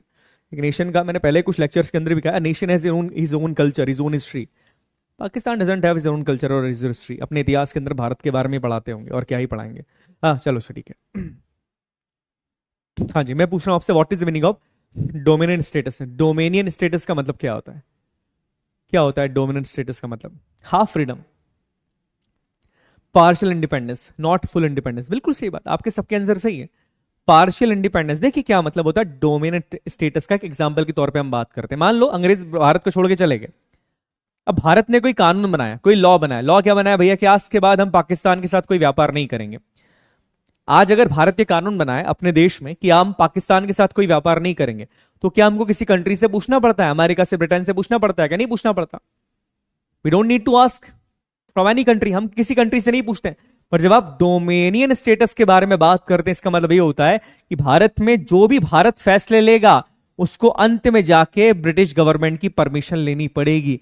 भारत की पार्लियामेंट ने बोल दिया कि हाँ, हम इस कानून को पास करते हैं कि पाकिस्तान के साथ हम कोई व्यापार नहीं करेंगे, बट इस कानून को सही अनुमति देने का जो पावर है या फाइनल परमिशन देने का पावर होगा ब्रिटेन के पास। ब्रिटेन गवर्नमेंट या ब्रिटिश गवर्नमेंट डिसाइड करेगी कि यह कानून पास करे कि नहीं करे। हमने बोला कि नहीं, हम इनके साथ व्यापार नहीं करेंगे, बट अगर अंग्रेजों ने बोल दिया कि नहीं आपको व्यापार करना पड़ेगा, तो हमारे डिसीजन का कोई मतलब नहीं है। तो it's was kind of half independence कि हम आपके देश से चले तो जाते हैं, बट आपके देश में कोई भी डिसीजन आप अकेले नहीं ले सकते। आई बात समझ में? तो ये चीज यहां पर होती है। ये कब हो रही है? 1940 के अंदर। चलो अब वापस आ जाओ टाइमलाइन के ऊपर। एक बच्चा बोल रहा है सर टाइमलाइन रिवाइज करवा दो, बिल्कुल टाइमलाइन के ऊपर आ जाते हैं। 1938 रिवाइज करें वापस। 1895 कौन है? पंडित जवाहरलाल नेहरू जी? नहीं, कौन है? बाल गंगाधर तिलक जी। 1924 स्वराज पार्टी पहली बार डिमांड करती है। 1928 नेहरू रिपोर्ट, नोट करते जाना। 1934 एम एन रॉय साहब पहली बार संविधान सभा की डिमांड करते हैं। 1935 पहली बार कांग्रेस पार्टी डिमांड करती है। 1938 पंडित जवाहरलाल नेहरू जी क्या बोलते हैं? दो चीजें बोलते हैं, भारतीय होने चाहिए, दूसरी चीज भारतीय होने के साथ साथ क्या नहीं होना चाहिए? इलेक्शंस करवाने पड़ेंगे। इसके बाद सी राजगोपालाचारी जी 1939 के अंदर आते हैं और 1940 में क्या आ जाता है? अगस्त ऑफर आ जाता है। क्लियर हो गया?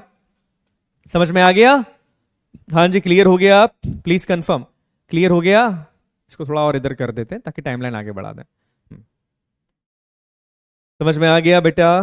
क्लियर हो गया है ना? देखो मैं थोड़ा सा, मेरा पढ़ाने का तरीका थोड़े से आराम वाला होता है। मैं बहुत जल्दी जल्दी नहीं करता हूं, मैं आराम से पढ़ाता हूं, बिकॉज सवाल उस लेवल का आता है तो वो सवाल सारे ही बनने चाहिए। मेरा कहना ये होता है कि पढ़ो, अच्छे से पढ़ो, किसी भी बैच को लो। देखो क्या होता है, मतलब पता नहीं मेरी थिंकिंग सही है नहीं है, आप लोग बताना।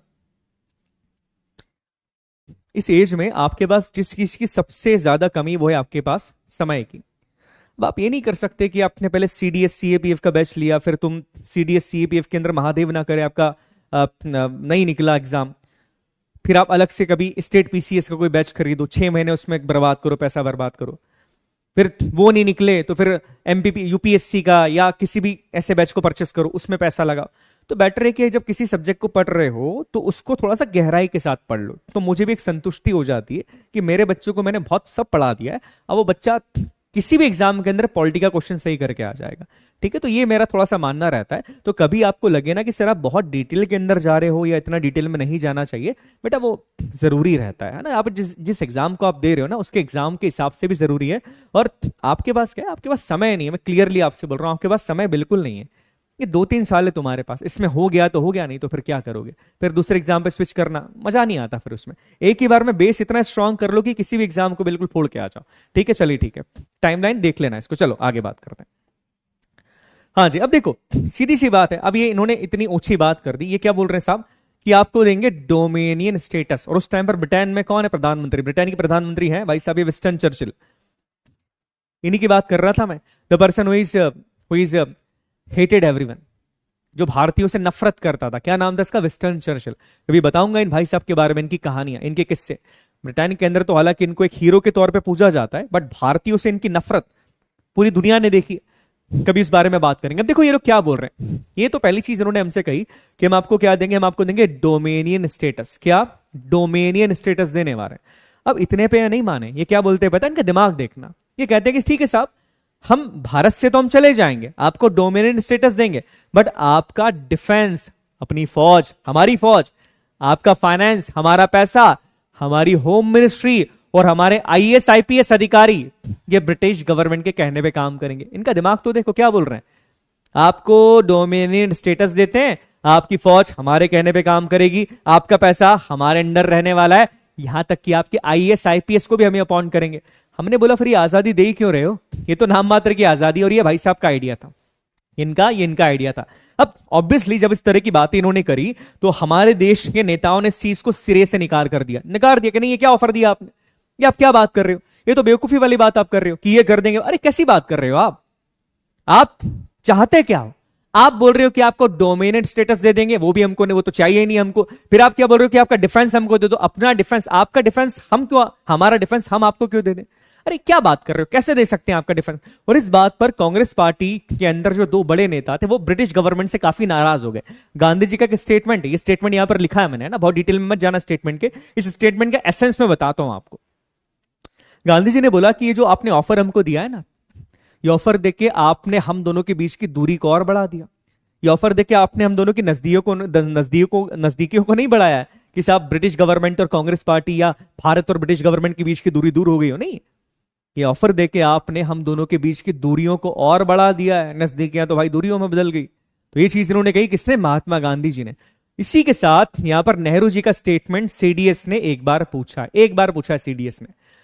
नेहरू जी ने इस ऑफर को लेकर कहा था that dominion status concept is dead as a doornail, कि आप ये जो डोमेनियन स्टेटस का कॉन्सेप्ट दे रहे हो ना, ये तो दरवाजे पे लगी कील की तरह किसी काम का नहीं है, मरा हुआ है, ये तो मरा हुआ आइडिया है। ये आप जो बोल रहे हो आपको हमको कि आपको डोमिनेंट स्टेटस दे दिया जाएगा फिर ये होगा, बोले फर्क नहीं पड़ता हमको, ये तो मरा हुआ आइडिया है। दैट एज अ डोरनेल है कि जैसे दरवाजे पे लगी कील किसी काम की नहीं है, वैसे ही आइडिया भी आपका किसी काम का नहीं है। और वर्धा के अंदर, वर्धा का है गुजरात के अंदर, वर्धा के अंदर इंडियन नेशनल कांग्रेस का अधिवेशन होता है और यहां पर इस ऑफर को कांग्रेस पूरी तरीके से रिजेक्ट कर देती है कि नहीं, हम इस ऑफर को नहीं मानते। अच्छा किया कांग्रेस ने, ऑब्वियसली अच्छा किया। गॉट माई पॉइंट, समझ में आ गया? यस बेटा, वो वायसराय है नेहा, वायसराय वो व्यक्ति होता था जो ब्रिटिश गवर्नमेंट का रिप्रेजेंटेटिव भारत में होता था। भारत में है वो, ये तो ब्रिटेन के ही थे ना, है? वायसराय वो व्यक्ति होता था जो ब्रिटिश गवर्नमेंट का रिप्रेजेंटेटिव है, वो ब्रिटेन का आदमी है बट वो रहता है भारत में, वो भारत के प्रेसिडेंट के तौर पे काम कर रहा है। एग्जाम्पल के तौर पे बात कर रहा हूं मैं, समझ में आ गया? अरे बाप रे, कौन है भाई साहब? मैं बच्चे ने बैच ले लिया, बोल रहे सर सीडीएस रिटर्न कब होता है? बहुत अच्छे।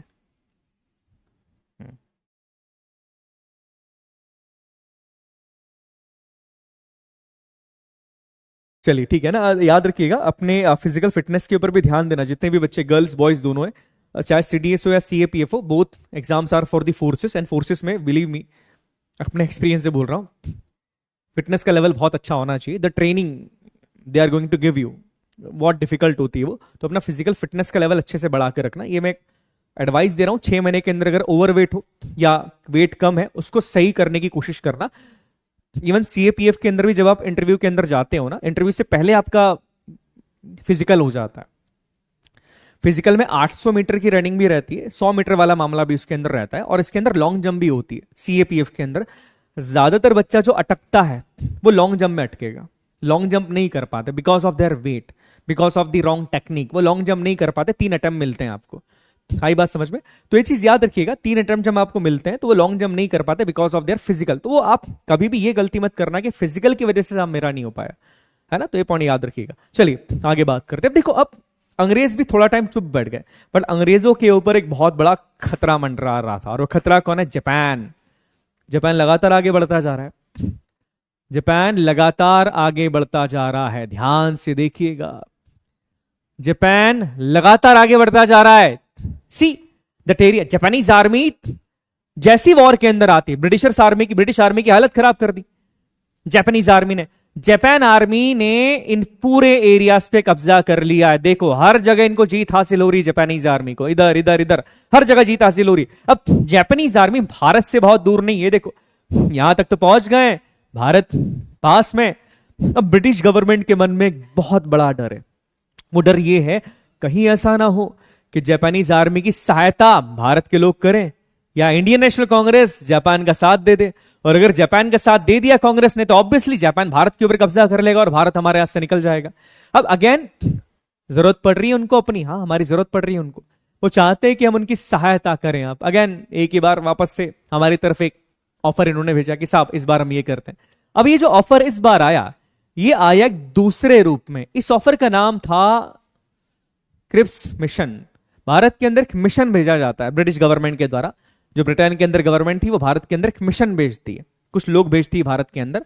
1942 ईयर याद रखना, क्रिप्स मिशन कब आया? 1942 के अंदर आया। और इस मिशन के हेड कौन थे? ये दादाजी थे, है ना? ये भाई साहब की बात कर रहा हूं मैं, है ना? दादाजी भैया, इज्जत देनी चाहिए। इनका नाम था स्टेफर्ड क्रिप्स, नोट कर लीजिएगा, ये हेड थे इस मिशन के। ये भारत के अंदर आते हैं बातचीत करने की, साहब आपको क्या चाहिए? कांग्रेस पार्टी से पूछते हैं, गांधी जी से इनकी बात होती है कि आप क्या चाहते हैं, आप अपने डिमांड बताइए, आपको क्या चाहिए, आप क्या करना चाहते हैं, ये चीजें वो चीजें आप बताइए, आप क्या करना चाहते हैं। डीपीपी आज नहीं बेटा, डीपीपी देखो क्या होता है कि आपके 2 लेक्चर्स हैं, मेकिंग ऑफ इंडियन कॉन्स्टिट्यूशन के 2 लेक्चर्स होते हैं, तो जो डीपीपी मिलती है वो फाइनल लेक्चर के साथ मिलती है जिसमें क्वेश्चन ज्यादा होते हैं। ओके चलिए आगे बात करते हैं। अब यहां पर ये मिशन भारत के अंदर आता है। अब भारत के अंदर ये मिशन आता है तो हमारी डिमांड्स क्या है? हमारी अगेन वही डिमांड। हालांकि इस मिशन के बाद भारत में बहुत सारी बातें की जाती है, बट अगर अपन संविधान के हिसाब से बात करें तो संविधान के हिसाब से हमारी अगेन वही 2 डिमांड है। पहली डिमांड हमारी क्या है? पहली डिमांड हमारी ये है, देखिए भैया हमको क्या करना है, सीधी सी बात है, हमको भारत के अंदर एक कंप्लीट इंडिपेंडेंस चाहिए, हमको आपका डोमिनियन स्टेटस नहीं चाहिए, पहली चीज तो ये। दूसरी डिमांड हमारी ये थी कि हमें भारत का एक संविधान बनाना है और भारत के संविधान को बनाने के लिए संविधान सभा का निर्माण कर दीजिएगा, ये चीज है। हाँ रिजेक्ट कर दिया था बेटा, रिजेक्टेड कर दिया था बिल्कुल। निष्ठा, देखो निष्ठा अपन डोमिनेंट स्टेटस तो अपन मान ही नहीं सकते थे ना, वो कैसे मान ले यार। इतने टाइम से जो हमारे देश के लोग क्रांतिकारी लड़ाई लड़ रहे हैं देश को आजाद करवाने की, और आप बोल रहे हो कि डोमिनेंट स्टेटस दे रहे हो, ये तो एक गलत बात हो गई थी। अब सर स्टुअर्ट क्रिप्स भी आते हैं भारत के अंदर, ये कई सारी बातें करते हैं, और जब बात आती है देश को आजाद करने की तो ये नकार देते नहीं साहब वो तो नहीं कर सकते। ये भी किसकी बात करेंगे, ये बोलेंगे देखो आप काम करो, कंप्लीट फ्रीडम तो आपको नहीं दे सकते हम। ये बोलते कि आप एक काम करो सर, आप है ना ये डोमेनियन स्टेटस ही ले लो, कंप्लीट फ्रीडम तो हम आपको नहीं दे रहे, और आपको एक समस्या है ना हमसे कि आपका डिफेंस हमारे पास है, आपका फाइनेंस हमारे पास है, आपके आईएएस आईपीएस हमारे पास रहेंगे, आपकी होम मिनिस्ट्री हमारे पास है। एक काम करते बाकी डिपार्टमेंट छोड़ देते, आपका केवल डिफेंस हमारे कब्जे में रहेगा। देखो अपने डिफेंस को नहीं छोड़ रहे, बोल रहे बाकी आप अपने हिसाब से चलाओ, आपकी होम मिनिस्ट्री आप अपने हिसाब से चलाओ, आपका फाइनेंस आप अपने हिसाब से चलाओ, बट आपका डिफेंस हमको दे दो, है ना। ये चीज है, क्या आपका डिफेंस हमको दे दो। 1940 ईयर था बेटा कौशिक, सेम ईयर, आपका डिफेंस हमको दे दो, डिफेंस हमारे पास रहना चाहिए।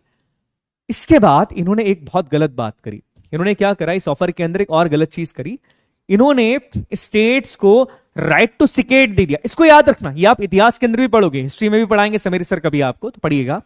इन्होंने राइट टू सिकेट की बात करी। What is the meaning of right to secret? Right to secret क्या होता है? देखो राइट टू सिकेट का मतलब ये होता है, मान लीजिए कि हमारा देश है भारत, अब हमारा देश बहुत सारे राज्यों से मिलकर बना है, राज्यों से मिलकर बना है, 28 स्टेट्स हैं आज, 8 यूनियन टेरिटरीज यहां है, बहुत सारे राज्यों से मिलकर हमारा देश मिला है। राइट टू सिकेट का मतलब ये होता है, ध्यान से मेरी बात को सुनिएगा, राइट टू सिकेट क्या होता है? देश को तोड़ने की प्लानिंग अंग्रेज कर रहे थे, देश को डिवाइड करने की प्लानिंग अंग्रेज कर रहे थे धर्म के नाम पर। राइट टू सिकेट का मतलब होता है कि हर राज्य को अधिकार होगा कि वो वोट करके अपने आप को भारत से अलग कर सकता है। जैसे अभी खालिस्तान वाला मामला चल रहा है कि नहीं, हमको अलग होना है, वैसे ही कोई भी राज्य के लोगों को अगर लगा तो वो अपने एरिया में वोटिंग करवा के, ध्यान से मेरी बात को सुनिएगा, अपने एरिया में वोटिंग करवा के वो अपने आप को भारत से अलग कर सकते हैं। यहां पर ये भारत के राज्यों को राइट टू सिकेट देने की बात कर रहे हैं। सोचिए कितनी चीज थी, बिल्कुल सही बात है, it's kind of right to separate, states have right to divide, अपने आप को डिवाइड करने का अधिकार है उनके पास। ये अंग्रेजों की चाल थी, क्यों? अपीसमेंट की, अपीस कर रहे हैं वो चाह रहे हैं कि देश टूट जाए, देश यूनाइटेड ना रहे, हम देश को आजाद करके तो जाएंगे, बट हम ऐसा आजाद करेंगे कि इससे बेहतर तो ये होता कि ये देश हमारे कंट्रोल में होता, तुम्हारे देश को टुकड़े टुकड़े करके हम चले जाएंगे। They have the clear indication in their mind, उनको क्लियरली पता था कि उनको करना क्या है। उनको पता है कि अगर इस देश को अलग कर दिया जाएगा तो इस देश को लूटना, इस पे वापस कब्जा करना काफी आसान है। जब ये चीजें की गई, आपको क्या लगता है इसको हम एक्सेप्ट करेंगे? ऑब्वियसली नॉट, इसको एक्सेप्ट हम नहीं कर सकते। क्यों नहीं करेंगे? सीधी सी बात है, आप राइट टू सिकेट कैसे दे सकते हो? अरे भैया हम तो डोमिनियन स्टेटस एक्सेप्ट नहीं कर रहे थे, आप इतने बेवकूफ कैसे हो सकते हो? कैसे हो सकते हो? नहीं बेटा, अभी संविधान सभा कहां बनी है, हम एक्सेप्ट ही नहीं कर रहे ना कशिश, हम एक्सेप्ट ही नहीं कर रहे इनकी किसी चीज को। अगर हम एक्सेप्ट करेंगे किसी ऑफर को तब जाके संविधान सभा बनेगी, अभी तो हम इनके किसी ऑफर को एक्सेप्ट ही नहीं कर रहे, एक्सेप्ट ही नहीं कर रहे किसी ऑफर को, है कि नहीं? अब यहां पर गांधी जी ने एक स्टेटमेंट दिया, क्योंकि इस ऑफर के अंदर ये लोग क्या बोल रहे थे अपने को कि ये चीजें हम करेंगे और आप चिंता मत करो, आपको वॉर के बाद, जैसे वर्ल्ड वॉर हम जीत जाएंगे ना, जब भी वर्ल्ड वॉर होगा, जब भी वर्ल्ड वॉर हम जीत जाएंगे उसके बाद हम आपको आजाद कर देंगे। ये चीज कह रहे थे, क्या कह रहे थे? कि वर्ल्ड वॉर के बाद हम आपको आजाद कर देंगे। तो गांधी जी ने एक स्टेटमेंट बोला, भैया आपका है जो दुहाई आप दे रहे हो ना कि वर्ल्ड वॉर के बाद आजाद कर देंगे, ये तो एक पोस्ट डेटेड चेक की तरह बात कर रहे हो, मतलब एक ऐसा चेक जिसकी डेट निकल गई है, ये ऐसी चेक है, उस चेक का क्या मतलब? जिस चेक की डेट ही निकल गई उस चेक का मतलब ही क्या है यहाँ पे? तो गांधी जी ने ये बात वहां पर कही कि it's like a post dated cheque. किसके लिए कहा? इन्होंने कहा यहां पर क्रिप्स मिशन के लिए। अब ये जो ऑफर दिया गया था क्रिप्स मिशन के द्वारा कि भैया राइट टू सिकेट है, डोमिनेंट स्टेटस है, इस ऑफर को दोनों ने रिजेक्ट कर दिया। किसने? एक तो भारत की सबसे बड़ी political party INC, Indian national Congress ने भी रिजेक्ट कर दिया, दूसरा इसको मुस्लिम लीग ने भी रिजेक्ट कर दिया। मुस्लिम लीग कौन है? मुस्लिम लीग कौन सी पार्टी, कौन बताएगा? याद रखिएगा, इसको मुस्लिम लीग ने भी रिजेक्ट कर दिया। मेरा सवाल आप लोगों से यह है कि मुस्लिम लीग कौन सी पार्टी है? कौन सी पार्टी मुस्लिम लीग? इसका मतलब यही है ना बेटा, पोस्ट डेटेड चेक, एक ऐसा चेक जिसकी डेट निकल गई है। मुस्लिम लीग ने क्यों रिजेक्ट कर दिया पहली बात, मुस्लिम लीग कौन सी? देखो, मुस्लिम लीग वही पार्टी है जिसने पाकिस्तान की डिमांड रखी। जी हाँ, मोहम्मद अली जिन्ना, उनकी बात कर रहा हूं मैं। बट सवाल ये आता है कि मुस्लिम लीग ने रिजेक्ट क्यों कर दिया? उनके लिए तो अच्छा था ना, राइट टू सिकेट मिल रहा था, पाकिस्तान बना लेते अलग बाद में वोटिंग करके। इस सवाल का जवाब यह है कि मुस्लिम लीग ने रिजेक्ट इसलिए किया बिकॉज क्रिप्स मिशन में जो संविधान बनाने की परमिशन दे रहे थे ना कि यहां संविधान बनाया जाएगा, वो संविधान भारत का बना रहे वो पाकिस्तान को रिकॉग्नाइज ही नहीं कर रहे, पाकिस्तान का संविधान नहीं बना रहे थे वो। क्रिप्स मिशन ने बोला कि ठीक है, आपकी एक संविधान सभा बना लो और भारत का संविधान बनाओ। क्रिप्स मिशन ये नहीं बोल रहा है कि आप पाकिस्तान का संविधान बनाओ। इसीलिए मुस्लिम लीग ने रिजेक्ट कर दिया, बिकॉज क्रिप्स मिशन ने पाकिस्तान की डिमांड को ही नहीं माना ना, वो रिकॉग्नाइज ही नहीं कर रहा कि ऐसा कोई अलग देश बनाएंगे। हाँ, उनको कोई फर्क नहीं पड़ रहा, बोले भैया हम संविधान बनाएंगे, संविधान बनाओ आप अपना, अब वो संविधान भारत का होगा, पाकिस्तान जैसी कोई चीज नहीं है। तो मुस्लिम लीग बोला यार क्यों इतनी मुश्किल मोल लें, कहां देश कब आजाद होगा, फिर कब हम राइट टू सिकेट के द्वारा ये चीजें करवाएंगे, ऊपर से डोमिनेंट स्टेटस के बारे में बात कर रहे हैं, आगे और कोई समस्या आ जाए, बोले इससे अच्छा रिजेक्ट ही कर दो। तो इसीलिए यहां पर क्या हुआ कि मुस्लिम लीग के साथ साथ कांग्रेस ने भी इस ऑफर को रिजेक्ट कर दिया। Got my point? यहां तक क्लियर हो गया सभी को, है ना? क्योंकि आज यहां तक ही पढ़ना है। ओके, चलो थोड़ा सा आगे बढ़ा देते टाइमलाइन को। कहां तक हो गई थी टाइमलाइन हमारी? 1940 तक हो गई थी। अब 1940 के बाद एक ही चीज आती है 1942, जब कौन सा मिशन आता है? क्रिप्स मिशन यहां पर आ गया था भारत में।